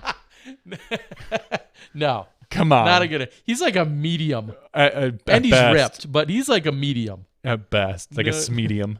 Nobody needs to see me in a medium anything. Unless it's a medium garbage bag. All right. That's about the only thing. You need a medium tarp is what you maybe need to see me in. Not a medium bed sheet. No. Anyway, I was flattered. Both of those guys, I got to spend some time. I got to cover Nico both rounds. Second round, I was able to cover James and Nico. It was a lot of fun. But that was my, if I could say there was a highlight of Saturday, it was what I feel like were compliments by both of these gentlemen in the first round. So anyway, Dan on the board is saying he's small. I don't know. Ryan Pilcher says the beard compliment because it's something you wear every day. You can't wear that shirt too often. Otherwise, you'll be known for always wearing that same shirt. That's true. That's true, That Pilcher. is a good one. Thank you, Garrett Dupree. Yeah, where's our system here? What'd you do? I literally, like I said, it's right there. You can see the light in that room right there. Did it turn on? No, because I unplugged it and moved it back. I could just go plug it in. So I'm sorry you don't get the green light, but much appreciated, Garrett Dupree, for the $5 super chat. Do you still have a stash of Vibram minis, Terry? Oh, yeah. More than likely. You know me all too well. In fact, as I was cleaning my office not too long ago, I came across a couple of the Vibram like throwing star ninja minis, which I think were one of the coolest ones that they ever released, and they were just like in the shape of a throwing star.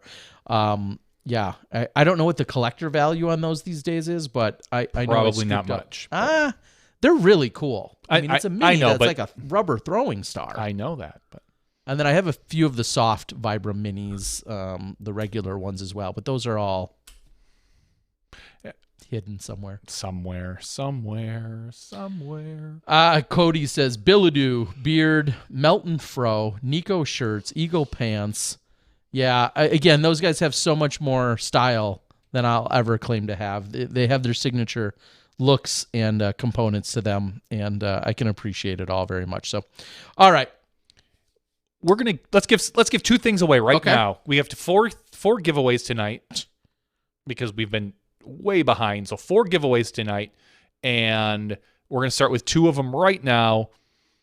In fact, it's just going to be probably the first 2 numbers that we draw. I don't even care what Terry says. Whatever. The first number is 32. Holy cow. So scrolling way up, they're sorted by email address. 32 is Craig Sink. Congratulations, Craig Sink. I'm going to highlight that name so I do not forget it. That a boy. We'll just go with sure that. Yeah, I like that color. That'll work. And then we're going to generate another number, and that's 89. And that is Joel Langford. Congratulations, Joel Langford. we will make sure to get you guys your stuff right away. What are these for? These are just giveaways, Okay. just 2 giveaways. Those are our first 2 giveaways. We do have a disc member box that we'll give away, and during the second 2 giveaways, it's sitting upstairs. Okay, so we got more stuff to give away. Stay tuned. We're like Oprah here. We're just going to keep giving stuff away. Sure. Yeah, you guys can have whatever you want. Whatever they want. Just Des brought up a very interesting thing. I know we've talked to you about having like a storage video, going through storage. It would be kind of cool to talk to some of our pros and just have it, like she says, a Trophy Tuesday. Show us a cool trophy. Give us 8 minutes on it. Just tell us quickly about the event if you remember much about it, and show us the cool one of your cool trophies. Yeah, and I'll to follow that point. There's some of our pros that have genuinely purged their trophies, and True story. depending on how good you are, there's some, I feel like, unless it's this incredibly unique, over-the-top trophy, that if it's not even a first-place trophy, that may be one of the first to purge. Again, depending on, of course, the caliber of player that you are. If you rarely get first, I think you're more inclined to put up some of these other ones. But if you're someone like a Paige or a Paul or a Ricky or a Val or any one of our players that have dominated for a long time and have really performed well, a Des or a Jay, there's, for a lot of people, especially the ones that have been on the road and continue to be on the road, or their homes are on the road primarily, I think there's a pretty major trophy purge that takes place where you may get to the end of a season. I mean, think of a year where Kat won, 29 million events or whatever she won, 20 or 30 events. She gets to the end of the season, she opens up the back of her RV or her, whatever she's traveling in. What do you do with some of these trophies? And to be fair, some obviously are nicer than others. Of course. I mean, but, some you're are getting more a generic bowling trophy from, a B tier that you won. You're like, all right, cool. That one's going to maybe not necessarily make the cut. But if, your world's trophy, so to speak, it could be very cool. And whether whether it's the coolest trophy or the fact that you won worlds, you probably keep that. Yeah. So there is definitely an interesting segment that could be done there based on some of the trophies. In the same vein, as I've been talking about my studio and getting things cleaned up, I'll save the surprises, but I have a handful of those exact types of trophies that I just mentioned where I may have been at a place and a player was like, I got to fly home. I don't want to take this 3rd place trophy with me. And I'll be like, I'll take it. Kind of half joking, half serious. I think I could also give, maybe not one a week for a month, but I could give a really quick overview of some of the more iconic trophies that I have not earned, other than being in the right place at the right time. Paul Macbeth, I'll admit, has handed me one. Steve Rico has handed me one. Josh Anthon has handed me one. I've got some pretty cool trophies, and I don't fool anybody about whose they were or where they came from, but that's where I can speak from experience regarding this purge. Like, I've got a long flight. I'm already overpacked. Just take this thing. I took 4th. Take this trophy. I don't care. So, that could be a great segment, though. I agree. All right. Other things going on. I know we briefly touched on it in the regular show. We won't go too far on it today or here in the after show, but we did see that the Disc Golf Pro Tour had a conversation about the George Floyd case, the murder that took place. There wasn't a lot of talk about that particular, but that did spark the yes, debate. I guess that's where I should have maybe said it that way. It was mentioned, but a conversation regarding all of that. We saw a number of players that I believe were on a conference Zoom type call. Did that go an hour and a half? Hour and 40 minutes, I believe, is when it went. Yeah, so that's out there for the Pro Tour on the Pro Tour's YouTube page if you want to go check that out. Personally, I think I mentioned earlier, I did not get a chance to consume it. I had some other things going on, but I want to go back and take a listen to some of the conversation pieces, just knowing where the state of disc golf is Can I stick my foot in my mouth for a minute? Like I've ever stopped you before. One of the big takeaways was, how do we get more people of color involved? Because we're predominantly white male sport. And I think one of our main issues is that most of our courses are not in urban areas. They're in more rural areas. And I think that's one of the big hurdles. I think that's the biggest hurdle that we have. And it's pretty much everyone on the board had said that they are being welcomed onto the course. That when they're on the course, they usually don't see anything unwelcoming, and that everyone seems very friendly, and that's great. That's what we expect. That's what we want from our sport. But I think that's where a majority of our issues probably lie, in that a lot of our... Some accessibility? It is. It comes down to accessibility and knowledge of the sport, of course, but that comes along with the accessibility. I think one of the things that we can do is probably, if you want just a quick takeaway, is use our like DGBT Connect or Edge and that stuff, and reach out to more schools that are in cities, bigger cities. Even if you can't get out and bring these kids to a course that might be, the closest course might be 20 miles, 30 miles away. I think that's where our biggest hurdle right now lies. And that's a pretty simple explanation, and it goes a lot deeper, and there are a lot more options. But personally, after watching that, I think that's one of our biggest takeaways if we want to be more inclusive, because I don't feel like we're exclusive. It's just that there's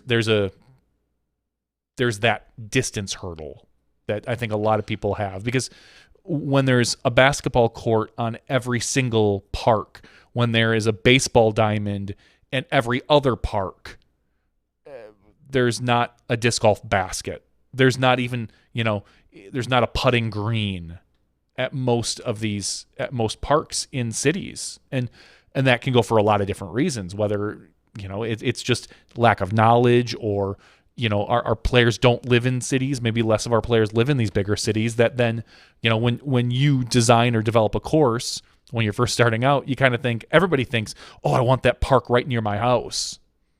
Yeah, that's just that's kind of what it comes down to. I think that is one of our biggest hurdles, personally. Yeah, and just to kind of piggyback on that a little bit more, I would just say you're right that the courses aren't necessarily as accessible to a lot of the people in when you get into these more tightly packed or populated cities. And then that also is a catch-22 in the sense that I think about a place like Milwaukee, for instance. We're blessed. Where for the longest time, though, there was no courses you could ride your bike to. There was no courses that were off of a bus line or very accessible. When we came to Milwaukee in the late mid-90s, there were two courses that were located on two outer skirts of the suburbs of Milwaukee. And now we've basically only added, I'll say, one course in to the city of Milwaukee. All the other courses, you could say Estabrook. Yeah, that's it. No, and then you have the one we were talking about the other night, the one we put in for Worlds. Okay, sure. Okay, that would be another accessible. Deneen Park. That could be another one. But I always want to say Tendick, but I know it's Deneen. But Tendick just is way in general, and I'll take that one step further though, and really say to drive the point home though is. You would think like it would be great to have more courses, we'll say, to accommodate all populations and numbers of people and populations near Milwaukee, in Chicago, in wherever.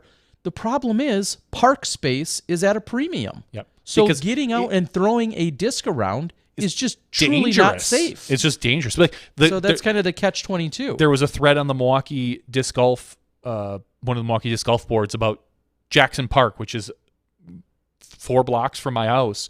Beautiful, large, open park. It's your typical city park with tons of trees. There's a heavily dense wooded area. There's a pond. Everyone's like, oh, and I've said the same thing. Like, man, it would be awesome to have a course in there, and it would.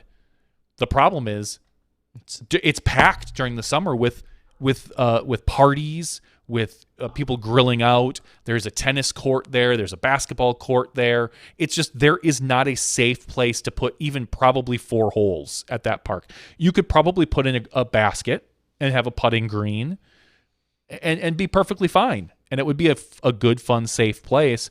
But anything more than that, and you run into danger, because with a lot of these urban areas, the places that are green tend to get packed because everybody people wants flocks to go there, and is looking for that green and space. And you're right. That is one of our biggest issues that we have. Yeah, it's you'd love to have more courses that are more accessible, but in those places, the green space is that much more at a premium, and then likely not going to be safe to put a course into some of those spots. So anyway, that's just one component to it, like you mentioned in the regular show. There's so many more, though. There's so much more. This is so incredibly deep, and we don't have all the answers. No one's got all the answers. I think it's good that there is a conversation, and it's just a matter of what can we do on both small and large scale levels, to be as inclusive as possible for as many people as possible. So, yep. All right. Trying to think what else was going on in the news. We saw, I think it's funny that he's, because he is so much inserted himself into disc golf, even when it comes to, I'll say, semi-personal things that he's put out there. Brody Smith has been in the news the last day or two, or at least on the socials. We may not see or hear too much of him otherwise, in that he may have gotten a tick bite, what he believes is a tick bite. He's almost certain. I believe he even went to the doctor. I think it was a confirmed tick bite and maybe even confirmed Lyme disease. Yeah, is the last I saw. It looked like a giant red, as they say, bullseye on his, right behind his armpit, kind of that area of his back.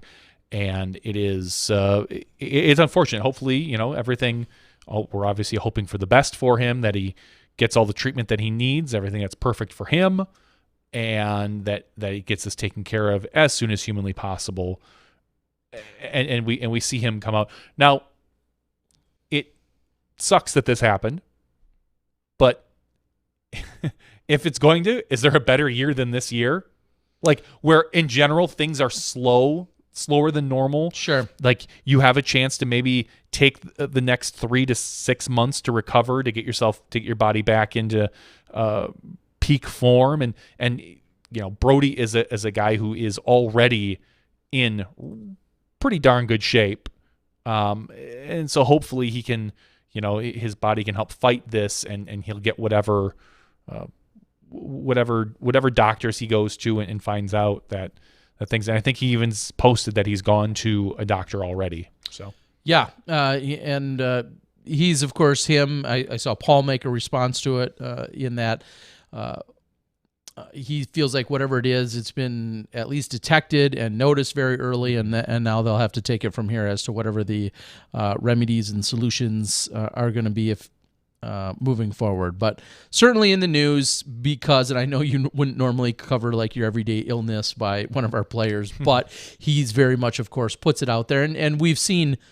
I don't think we've seen anyone nearly as enthusiastic about disc golf as he has been over these last few months. Yes. So it's certainly a reason that we're seeing and hearing all about it. So hopefully he's got a speedy recovery. He did make a post saying he doesn't plan to be nearly as active with his social media and his video making here for the next upcoming weeks, as he's going to try and tackle this. Although I think you're going to hear him tomorrow. Tomorrow, him and Paul are going to be on Foundation's disc golf podcast. Tomorrow night. Yeah, I'm curious to hear what's all happening. I know there's been some shakeup with some of the people at Foundation, according to some of the Reddit and Twitter posts. I personally haven't followed Foundation that closely. I know they were kind enough to send us sweatshirts, and I know I've watched a few of the videos, but I haven't really been that in the weeds with the making of their particular company. So I'll be curious to see what's happening as of tomorrow. All right. Also, speaking of tomorrow, look for the post-production from Par Save Productions coming in from the Majestic. They said, I made a comment earlier today saying that they were going to have 2 or 3 camera coverage. It should be great, as it always is. They, that's not only their home area, but also, full staff and team. And I was corrected. They're going to have 4 camera coverage. I was going to say, I know it's not going down. Dang. 4 camera coverage. So looking forward to seeing that as well, as we know they're out there busting their tails, working hard. I had a quick chat with Derek over at Gatekeeper. I know he's trying to keep busy. I think we also saw an announcement made that in Maryland in October, I believe Andrew Fish is hosting a women's-based tournament, or a women's-only tournament that he's been putting on for a few years. And I think Gatekeeper locked into being the media team and the media crew for that event. So that's also very exciting to see and hear. Outside of that, Johnny, anything else been crazy? We had game night that returned Thursday night. Thursday night was a return of game night. We had some of our friends, actually, some of the people that have worked with us in the past and have helped us and inspired us in general. It was a little bit more low key. We had Gary O, who sits and does graphics for the Pro Tour with me here. We had John Turlap, and I'm drawing a blank. Who else? We had Gary O, John Turlap, and I don't know, some other people. Why am I being? Now you're making me think about it. Gary, John, I don't remember who else. Some of our other friends that we really like, apparently. Yeah, we're clearly really good friends with them, as we can't even remember who was on our podcast. Oh my gosh. Yeah, I don't really remember. That was all the way back on like Thursday night. That was a very long time ago. And now you have to wait for the ad. And then we had 2 or 3. We also had 2 or 3 guests join us that were from the studio. Oh, audience. and Matt Graham join us. Matt Graham. From, yeah. I didn't have to the look other at podcaster guy. The other podcaster, Matt Graham. I'm sorry, Matt. We had Matt Graham join us from Kids Disc Golf, and that was pretty great. He jumped on right after his particular podcast. You know what? We've talked around it for a while. I kind of want to make a quick announcement here for Smashbox and Patreon and a few things before we go on to our next couple of giveaways. So I'm going to be reworking some of the Patreon giveaways, really just one tier.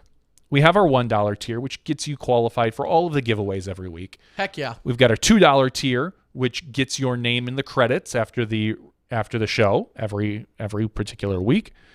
We have a $3 level, which gets you the collector disc that we send out every single year. Then it jumps to a $5 level. And the $5 level has always been kind of wishy-washy. We wanted to do some really cool exclusive things, and I'll say they haven't exactly always panned out. Then we've got a $10 level, which is our clothing level. And I talked about that with the hoodie giveaway this particular quarter. And it's not always a hoodie. It's not always a hoodie. It's usually a t-shirt, but, circumstances. So one of the things that I was thinking, and I talked to you about it, was that $5 level just seems really awkward, is that we're not really giving anything. So we're opening up, we're changing the $5 level. What we're going to do now is, for everyone $5 and up, we are going to get a custom mini made up for you, not of us, not Smashbox. Of you. We want your face, your logo, preferably your face though. And what we're going to do is, I've got this big blank wall here now that the basement's been all remodeled, the studio's turned. I want a studio audience. And what I think I'm going to do is, $5 and up patrons are going to get a Dimax disc with their face or their logo, or if they don't want any of those, they can put their name with a Smashbox logo. It doesn't matter. And we're going to start putting them on the wall. So that's, it's $5 and $10 Patreon levels. But I know there's a few people out there that maybe don't necessarily want to do Patreon. So we're going to give you guys the opportunity to join in on that. And so what we're going to do is we're going to say for $100, we are going to get a Dimax mini made up with whatever logo you want. And whatever is in quotes, because we'll have a little bit of say in that. Nothing vulgar or vile or anything like that. And we'll put you on the wall for an entire year. You're as long as you're that supporter, you'll be up there. And if you really want to get nuts, for $500, we'll put you up there forever. As long as there's a studio, you're mini with your face will be up on the wall. There's a video that I created, and I'll probably put it out on YouTube. I'll release it maybe today or tomorrow.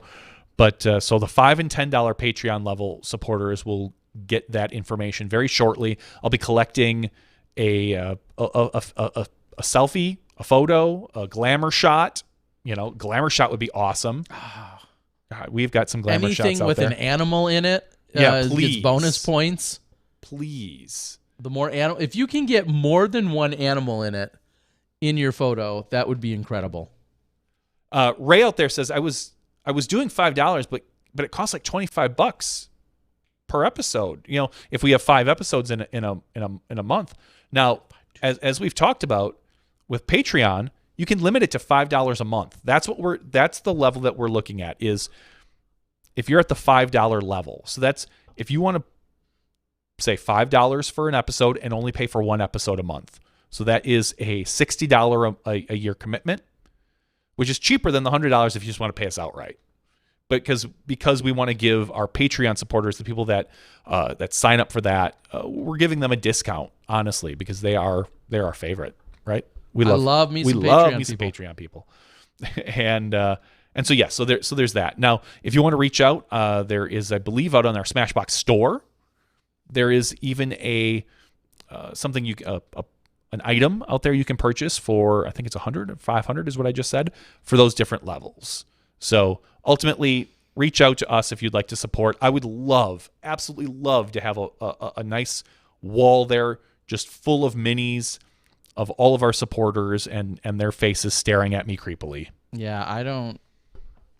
Maybe I'll create a laugh track and I'll sit down here during non-podcasts and talk to people. Mm-hmm. And then, because I don't have many friends. Yep. The one friend I have comes over on Tuesdays. If you got to buy them, that works too. Hey, if I have to buy them. So ultimately, keep an eye out for that. But if you're a $5 or $10 a level a month Patreon supporter, getting it. You're going to get an email from me very shortly, and I'd love to have you guys as that.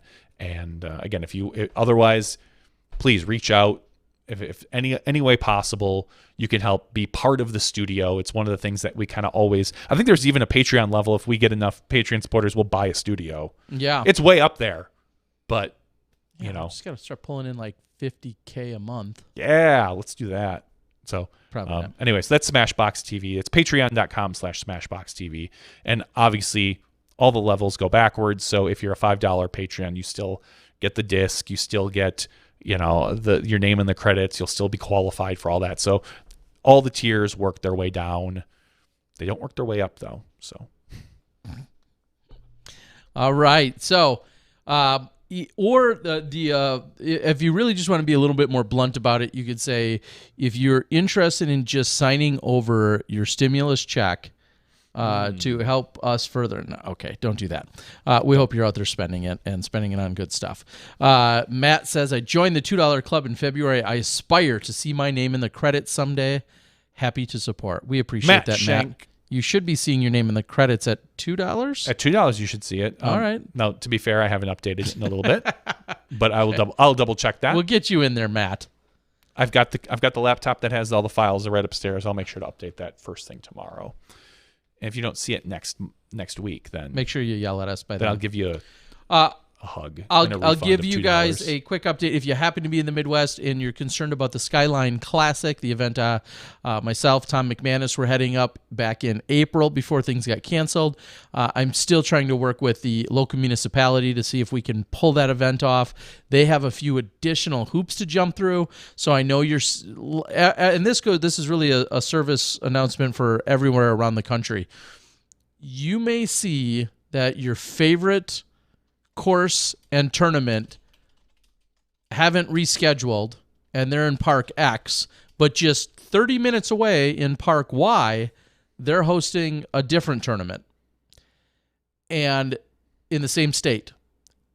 Just know that every municipality might have a slightly different set of circumstances to jump through. I know there's a few tournaments in Wisconsin that are scheduled, that are running, that have been rescheduled or up and running right now and are planned. in terms of me working with Kenosha County, specifically in Wisconsin, they have a few additional things that they want to see that they then have to take to a vote. So it's not really just as simple as, well, this place is having a tournament in Wisconsin, therefore this place can. That's not necessarily the case everywhere. So just take that and apply that to anywhere else where you live. Yeah, I know it sounds a little crazy, but again, every municipality is just a little bit different, and the hoops and the requirements and the restrictions may not be the same across the board. Even if the PDGA says sanctioning is allowed, you still need that support and that okay and approval from your local municipality. So keep that in mind. Remain patient. I know there's a lot of tournaments and tournament directors and players that are really itching to get back out there to find their own way to ease back into the tournament scene. And unfortunately, it's not cookie cutter across the country. So keep that in mind. All right, let's give away 2 more things, Terry Miller. All right. I love the giveaways. I know you do. Let's you do. Get at it. So giving some stuff away. The third giveaway is going to be another disc. That's what the first 2 were, just kind of Alrighty. standard disc. The fourth one we'll give away is the disc member disc in a box. I've just been hanging out here all night waiting to win that. I know you have. So for Am those, I eligible? Am I in the list? probably not. No, I don't That's think not you're fair. I don't think you're a Patreon supporter. If you PayPal Johnny V at or No. John at SmashBoxxTV. No. No. No. Well, fine, be that way. Anyway, the disc member disc in a box, as we like to call it, is a monthly subscription service, and we want to give a shout out to Disc Member because they support us every month by sending us one of these boxes, which we turn around and pay shipping and send it to you. We don't even look at it. We don't take anything out of No. it. I don't even know what's in it. They could be They could be stuff sending that- candy bars. They could be. They could be stuffing that with $100 bills, and I would never know. And you're just going to forward it on to you. But it is I think it's a $25 a month subscription box where you can sign up. I think that's the minimum. And you get a minimum of $40 worth of product. It's usually a disc along with a T-shirt and then some other swag. So if you want to do that, go ahead and sign up at discmember.com and let them know that we sent you. So let's look at our random.org. I'm going to hide that chat box. Oops, not that one. That one. Goodbye, chat box. And I see it's still sitting at number 89 from the last time I did it. I'm not going to refresh it because I don't want hopefully get those same numbers. Terry, do we have any special numbers? Should we do 2 and 3 this time? Oh, yeah. I love 2 and 3. Oh, 2 and 3. So the first one the next one we grab is not going to be the winner. We're going to go right to number 2. So I'm sorry, number 158, you did not win. I'm not even going to tell you who you were. But number 126 is a winner. You're going to win a disc. That is Mike Garrity. Congratulations, Mike Garrity. Is so much appreciated for your support. And now our disc member, disc in a box. It is going to number 84. Oh, gosh. Who's 84, Johnny? JC17393. That's his name on Patreon. So thank you, JC17393. I'm assuming that might be your PDGA number. If not, hey, whatever floats your boat, buddy. So congratulations, you're going to get the disc in a box. I will make sure to send an email to Terry with all of your guys' information. Looks like that might be Josh Connell. Oh, don't bust him out like that. I'm totally busting him out. So thanks, Josh, for being a supporter. Thanks to all of you on Patreon for being a supporter. And remember, sign up for that $5 level so I can see your beautiful face. We might even show those discs, those little minis, maybe in our intro or something. Maybe we'll come up with a nice intro so that those minis are shown every single week. You can say, hey, that's my mini right there. Oh, mini-tastic. Okay. We will get those items shipped out to you guys. Hopefully we'll send you an email, maybe confirm that we have the correct shipping address so that you can get your free stuff that's coming your way. Speaking of other things that are out and about, we're going to get an update probably in the next couple weeks from Steve Dodge. I know we had him on last week just briefly to say hello, but I did receive some form of a prototype of a board game, I think, of some sort. It showed up at my house while I was gone at the Majestic. I have not opened it yet, so maybe as early as tomorrow we may see me do an Instagram post or unboxing or something to see what's in there. I don't know if these are the official final versions of the game. I don't believe that they are, but maybe they are. I don't know. Either way, I'm going to dig into it. So be looking for that. I know that production is ramped up and is running again for the Boda Brothers Birdie game. I filled up my information with my address and stuff. So if you're looking for a birdie game, make sure to check your email. It might have come into spam. Mine didn't, thankfully. But submit your address out there because I know they're looking for that. Okay. Now, also moving on, Cody asks, as the husband of an FPO competitor, we find that the FPO field is not growing. Ideas on getting more females involved at the pro and am level. That's a very valid question. Absolutely. And all I can say is I don't have that answer. Why not? I feel as if, and maybe I can be backed up by a Des who said 20 years ago I was supporting her early in her career with offering up sponsoring an event and giving her a place to crash during a tournament. I think those are two very minor but yet very easy ways to support women players. She basically thanked you for all her world championships. Yeah, that's what I heard. That's what I heard. But in all seriousness, I don't have the answer. And why I can say that is because I feel like I have personally tried a lot of different things. And I have seen a lot of different initiatives and things throughout the years, throughout my 25 plus years in this sport. And we're still at 5 to 7 to 8 to 10% it's female participation, which tells me I don't have the answers, and I'm not giving up. I just don't. I clearly do not have the answers, or dare I say, I think we have to accept the reality that it just might not be a sport or an activity that is openly enjoyed by women as much as men. And I hope that's not defeatist in any way. I don't think it is. But I'm starting to accept that reality. That just might be the case. Morning, Enzo. That's all I can say. Yes, and I would have to look, and Sarah Holcomb would be probably the one to talk to about this, the female participation in other sports. What is the percentage of softball players? What is the percentage of tennis players, which I think is higher, actually, particularly, but women's basketball players, and that's obviously a little bit more unique because most of those are organized sports, so you kind of form a team as opposed to individuals that go out. What is the percentage of women's golf? Maybe that's just what we're looking at, but I think a lot of the things that you have done in the past and things that people can do, women's only leagues, sure, offer very low cost, if not free, if you're a tournament director. If you're not a tournament director and they're not free, and you happen to be friends with an FPO, or not an FPO, but a female player, offer to pay for their event. Sure. Just say, hey, I'll sponsor you. And obviously, rule number one, as we always say, don't be a creep. That helps. It goes a long way, but that's which is why I say if that's a life lesson. That's not just an I know if you're if you're really interested, and you see someone who you think might be a good player. Terry, when you were out over at Kenosha a couple weeks ago, I came there with my family. I've been with my wife for over 15 years now. I think it's 16. We've been married since 2007, but we've been dating since 2004, 2005. I have never seen her throw a disc in my life.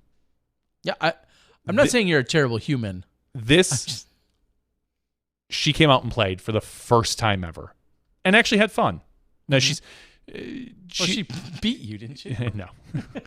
She barely beat my son. And she's not ever going to be a tournament player. That's just not her thing. But it took me 16 years. And in the past, I had invited her out when we were dating. And then when we kind of got married, that just stopped because she never was interested. She never wanted to go.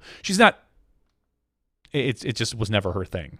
But we were out there with the family, and my son was playing, and my daughter was playing a little bit. And so we got her out there. But if you can go out there, and I saw a couple female players out there usually with a male companion of some sort, pretty good.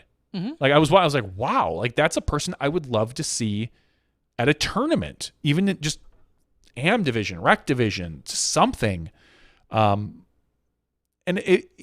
again, it's a very delicate situation because you don't want to you don't want to come off as a creeper. You don't want to, but ultimately it's trying to make those connections, trying to say, hey, there's a local women's league. Yeah. You look like you would be interested in playing or could be interested in playing, or, hey, there's a tournament coming up. I'd love to sponsor you if you're interested in playing. Maybe don't jump right to that particular one. Maybe work with the league first to see if there's interest. But I think those are some really good starting blocks. Yeah, I mean, I don't know the numbers. I don't know the interest. Obviously, you could say the same. There's so many things that people say. Same thing about STEM, and having women who just seem to give up on science, technology, engineering, and math in high school. It's like the interest level drops off, and that could be for a million reasons. It could be because it could be societal, it could be personal. There are so many things that go into something like that, and maybe it's the same way for some sports. But no one's giving up. It's just a matter of trying to find the right person, and then we're all hoping it'll snowball.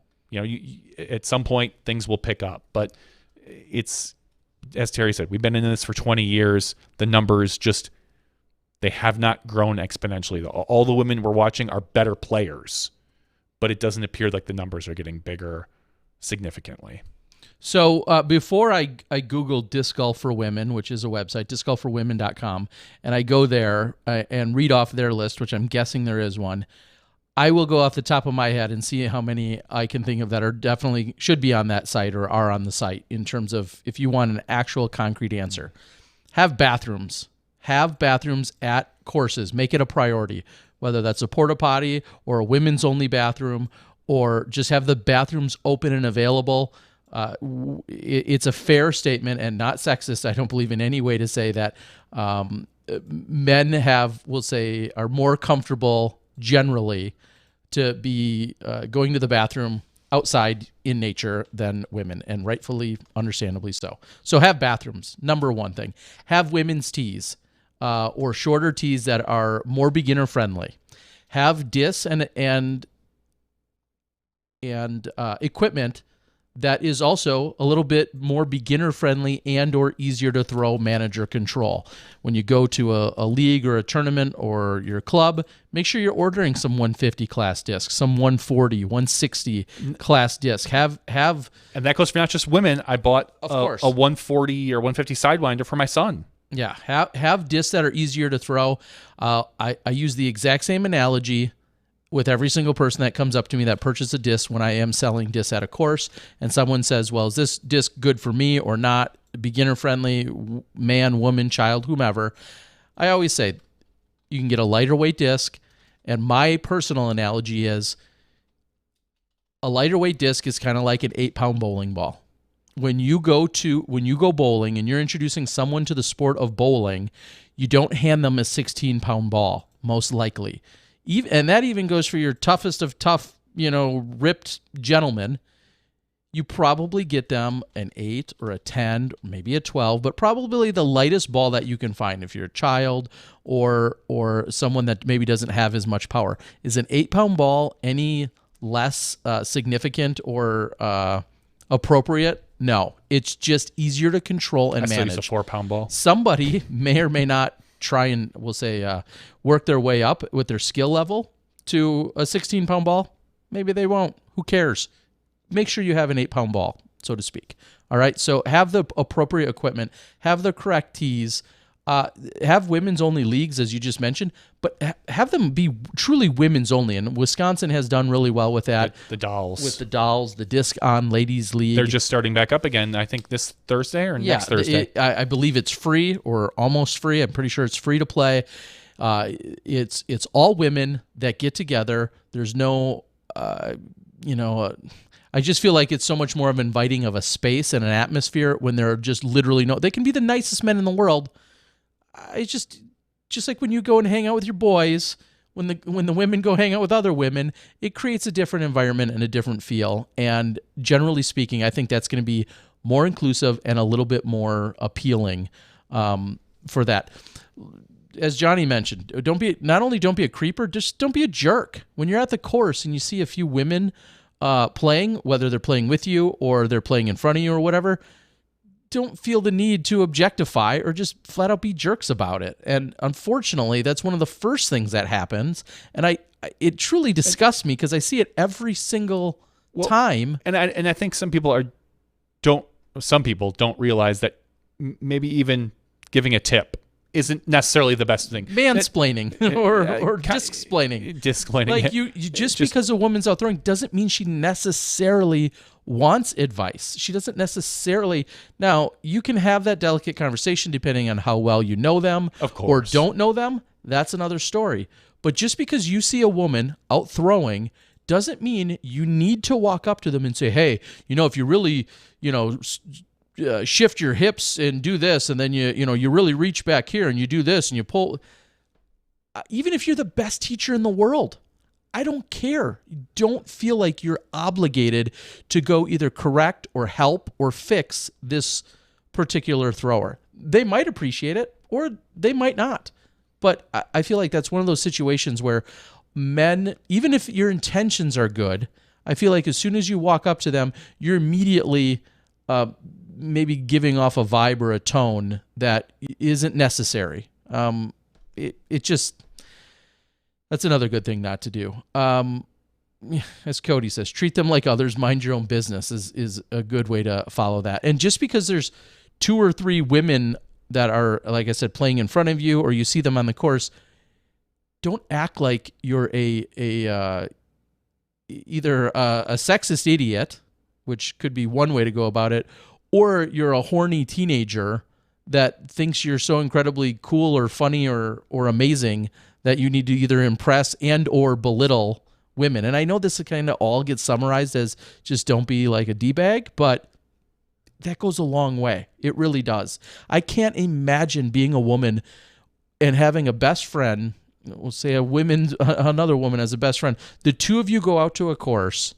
I can't imagine how probably uninviting and or uncomfortable on any given weekend that would make you. I hate to say it, but I think I know men. I think I know our society. Unfortunately, it's probably not very appealing. And that in itself may keep women away, along with the fact that there's not a bathroom for them to use that's easily accessible. I think understandably that could be a significant turnoff. So I don't know. Those are all things just off the top of my head. I will quickly, when I click on disc golf for women, I'm guessing there's going to be a handful of other additional, of course, ideas on there. But those are all things that come in off the top of my head.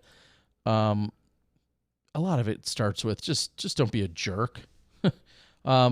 Support women that want to play, all that good stuff. But when in doubt, don't say anything. Yeah, don't be weird. Don't do those types of things. So I don't know. So I don't know if those are tangible enough for you or specific, but those are all things that just come to me off the top of my head. And then Johnny hit on it earlier, supporting someone if you're at that point where you could say, hey, I'd like to cover an entry fee, or hey, I've got some discs that you can have or you can use, things like that. I've sponsored dozens. I don't know if I've sponsored 100 entry fees in my life. The one thing I did try a few years ago that was a little discouraging, it didn't seem to help, is for like an entire 12 or 18 month period when I was running tournaments, I made the entry fee for every single woman for every single one of those PDGA sanctioned tournaments, regardless of division. I made the entry fee $10. So I was trying to make the fee almost nothing, but then still paid them out as if they paid a $40 or a $50 entry fee. And guess what? That didn't move the needle. Maybe my time frame wasn't long enough. I feel like I advertised it really well, but I was happy to take hundreds or thousands of dollars in loss. It feels to like at least attempt that strategy. So feels like that could be tried again. Specific events gather momentum. Our Parkside event always seems to have a really good FPO turnout, or female, I always say FPO, but I really just mean female players turnout. And I think that is part of just, it's almost like a culture of the event. And ultimately, I think it's just, we need more of that. And it's hard to do. It's really hard to do because you need to, you need to host a good event. You need to have a little luck on your side, I think. And you need just, the stars need to kind of align for something like that. And because our Parkside event usually gets like, 10, 15, 20 women players? Yeah, if not more. And that kind of goes hand in hand with another way to, foster potential new players or to support the ones that are already playing is to have a women's only tournament. I know I mentioned leagues, but have a women's only tournament, and that might hopefully get a few of the women who maybe get pulled into that event or recruited for that event. That might incentivize them to stick around and then continue to play more after that. I've been to the Rocky Mountain Women's who do it so well. I've been to the Daisy Chains. I've been to the Phoenix Ladies Open. Those events that 100% cater to women and truthfully spoil the heck out of them. It's so great to see. And if there's any way we can have more of that, I think you might get more women that say, okay, yeah, I really do like this setup. I really do like the tournament scene. But the women have to talk among themselves, because I think the overarching problem is we're 90% men trying to figure out why we can't grow more women into the sport.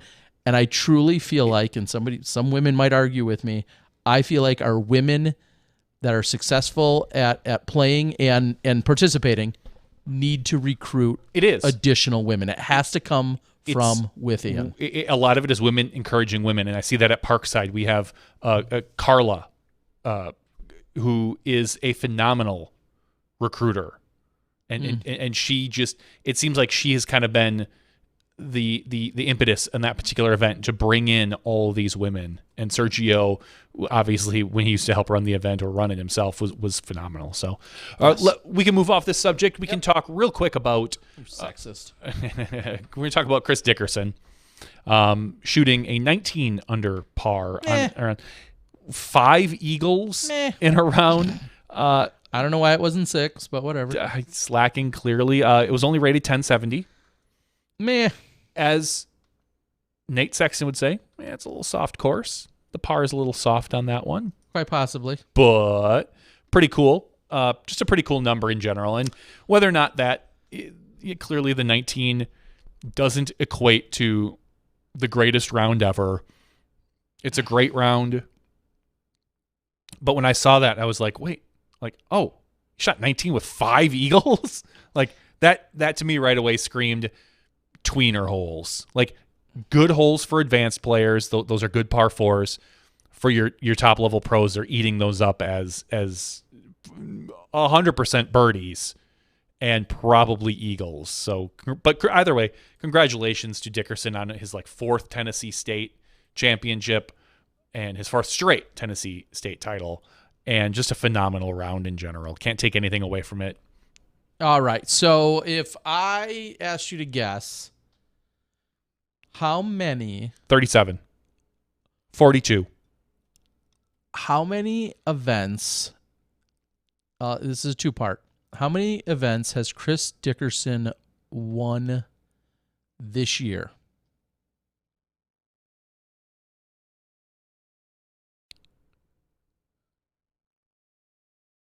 7. And part 2 is, how many has he won in a row? 6. Wrong on both, Johnny. Well, I assumed as much. Those were just guesses. The answer for both, coincidentally, is he is currently running on a 9-pack. 9. 9 consecutive wins in 9 consecutive tournaments for Chris Dickerson. He has seen a number of large and small ones. Now that includes a Kiwanis Disc Golf Flex Start, which I believe was a wait a minute. Only Chris Dickerson can do this, folks. I love it. He won 2 different tournaments on the same day to show you just how good he is. He won a Flex Start at Cherokee Park, And then that same day also won the Kiwanis Disc Golf Course Flex Start. So on June 4th, Chris Dickerson won 2 different tournaments, which is totally Chris Dickerson. That's a C-Dick thing to do. And so you got to include those in there. Now, those don't carry quite the weight that we see some of his other events. This Tennessee States, of course, was an A tier, and some of his other wins have been B and C tiers. But the last 9 events he has participated in, he has come home the champion. So congratulations to Chris Dickerson. Yeah, 9 wins in the last 9 events. I should have let the group guess a little longer, but the one thing to also note there, he's currently blowing away his 50% winning percentage. I remember looking randomly one night before a tournament started, he needed to get the win that night or that weekend to get to 50%. And right now he is at 129 wins. Let me do some math here, folks. If he keeps up his pace, he's going to be a 60 to 65% winner. Because he plays so many B and C tiers in his area where he should dominate and crush. He's got 129 wins out of 243 attempts with a winning percentage of 53% wins for C-Dick. Mm-hmm. That's my C-Dick. Atta boy. Congratulations. Nice playing this weekend. Really. Now, the one question that I had regarding this weekend for him is Ace Run Productions was, I think they were playing in a tournament in Georgia, I think. I don't think Jomez was filming anywhere unless nope. I didn't see who was on FPO and Majestic. I don't think it was them, but Ace Run not around, Jomez not around, Parsave was filming, I was filming, Gatekeeper is in the Philly area not filming. Did anybody get Chris's great play? I don't think so. I didn't hear Central anything Coast about is it. on the West Coast, yeah. GK is in. GK was filming Ron Converse. The Converse Stokely versus battle. Stokely. Of Spoiler. which Converse crushed him. That's what I saw. Stokely posted that 6 strokes or something. Okay. So, I don't know. I mean, clearly, if it's out there, we'll eventually see it. But I didn't see anything that there would be any footage of a 19 under. That would be one of those rounds that would have been posted relatively quick. Well, not just posted, but somebody would have been like, "Hey, I know if I were filming that week, I would be like, hey, I've got it. It's not up yet, but yeah. I mean, at least I've got it." We have not seen or heard of anything regarding that, so that's too bad. He clearly played very well. Yeah. Yeah. What do you have? A 10-stroke margin of victory on the weekend. So, what up? Congrats to him. Let's wrap this baby up, Terry Miller. All right, guys and gals. Don't just get every woman exclusive. to watch SmashBox. That should not interest them at all. No, it does. It does. I think it would interest anyone. Des watches. Des does watch. I think it would interest anyone as much as watching anything else. Yeah. Or as much as anyone else. That's true. I'm on board with that. All right, guys. Well, this has been Podcast 301. We had lights and electricity for the entire show. Whoa. Consider that a win as we're moving into the next Put that on my PDGA PDGA thing as a win. We need it all weekend. You've got the next, not the next gen. You've got the National Amateur Championships putting championship. I need to get a basket for that. We'll get you one. I've got a I got fold-out 30 basket. of them. Oh yeah, there's one actually at there's one at a bowling alley with your name on it. Yeah, exactly. I probably have 25 baskets. We can get you one.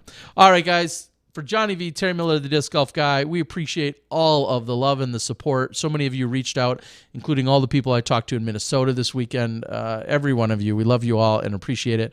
We love our Patreon subscribers more than the rest of you, just like a parent has a favorite kid. You're our favorite kid if you're a Patreon supporter. I'm going to close this out with the video that I made talking about the mini wall. Ooh, that's scary. All right. For Johnny, Terry, 301. We'll see you next week when you step inside the Smashbox. Hello, SmashBoxxTV viewers. As you know, recently, SmashBoxxTV Studios ran into a little water issue. We had some flooding in the studio and had to do some reconfiguring and pull out some old carpet, put in some new flooring. You might even be able to kind of hear the slight difference in the sound. One of the things that we found was a sad, empty wall. So what our thought was let's fill that wall with something. Smashbox TV has always dreamed of having its own studio with a live studio audience. We'd love to have people here watching the show every Tuesday night. But instead, we came up with a different idea. We want to fill this sad, sad blank wall with minis. Not just any minis, supporter minis. So we came up with a fun fundraising idea. For a $100 donation, you can have your mini with your logo, your name, or preferably your picture hung up on the studio wall.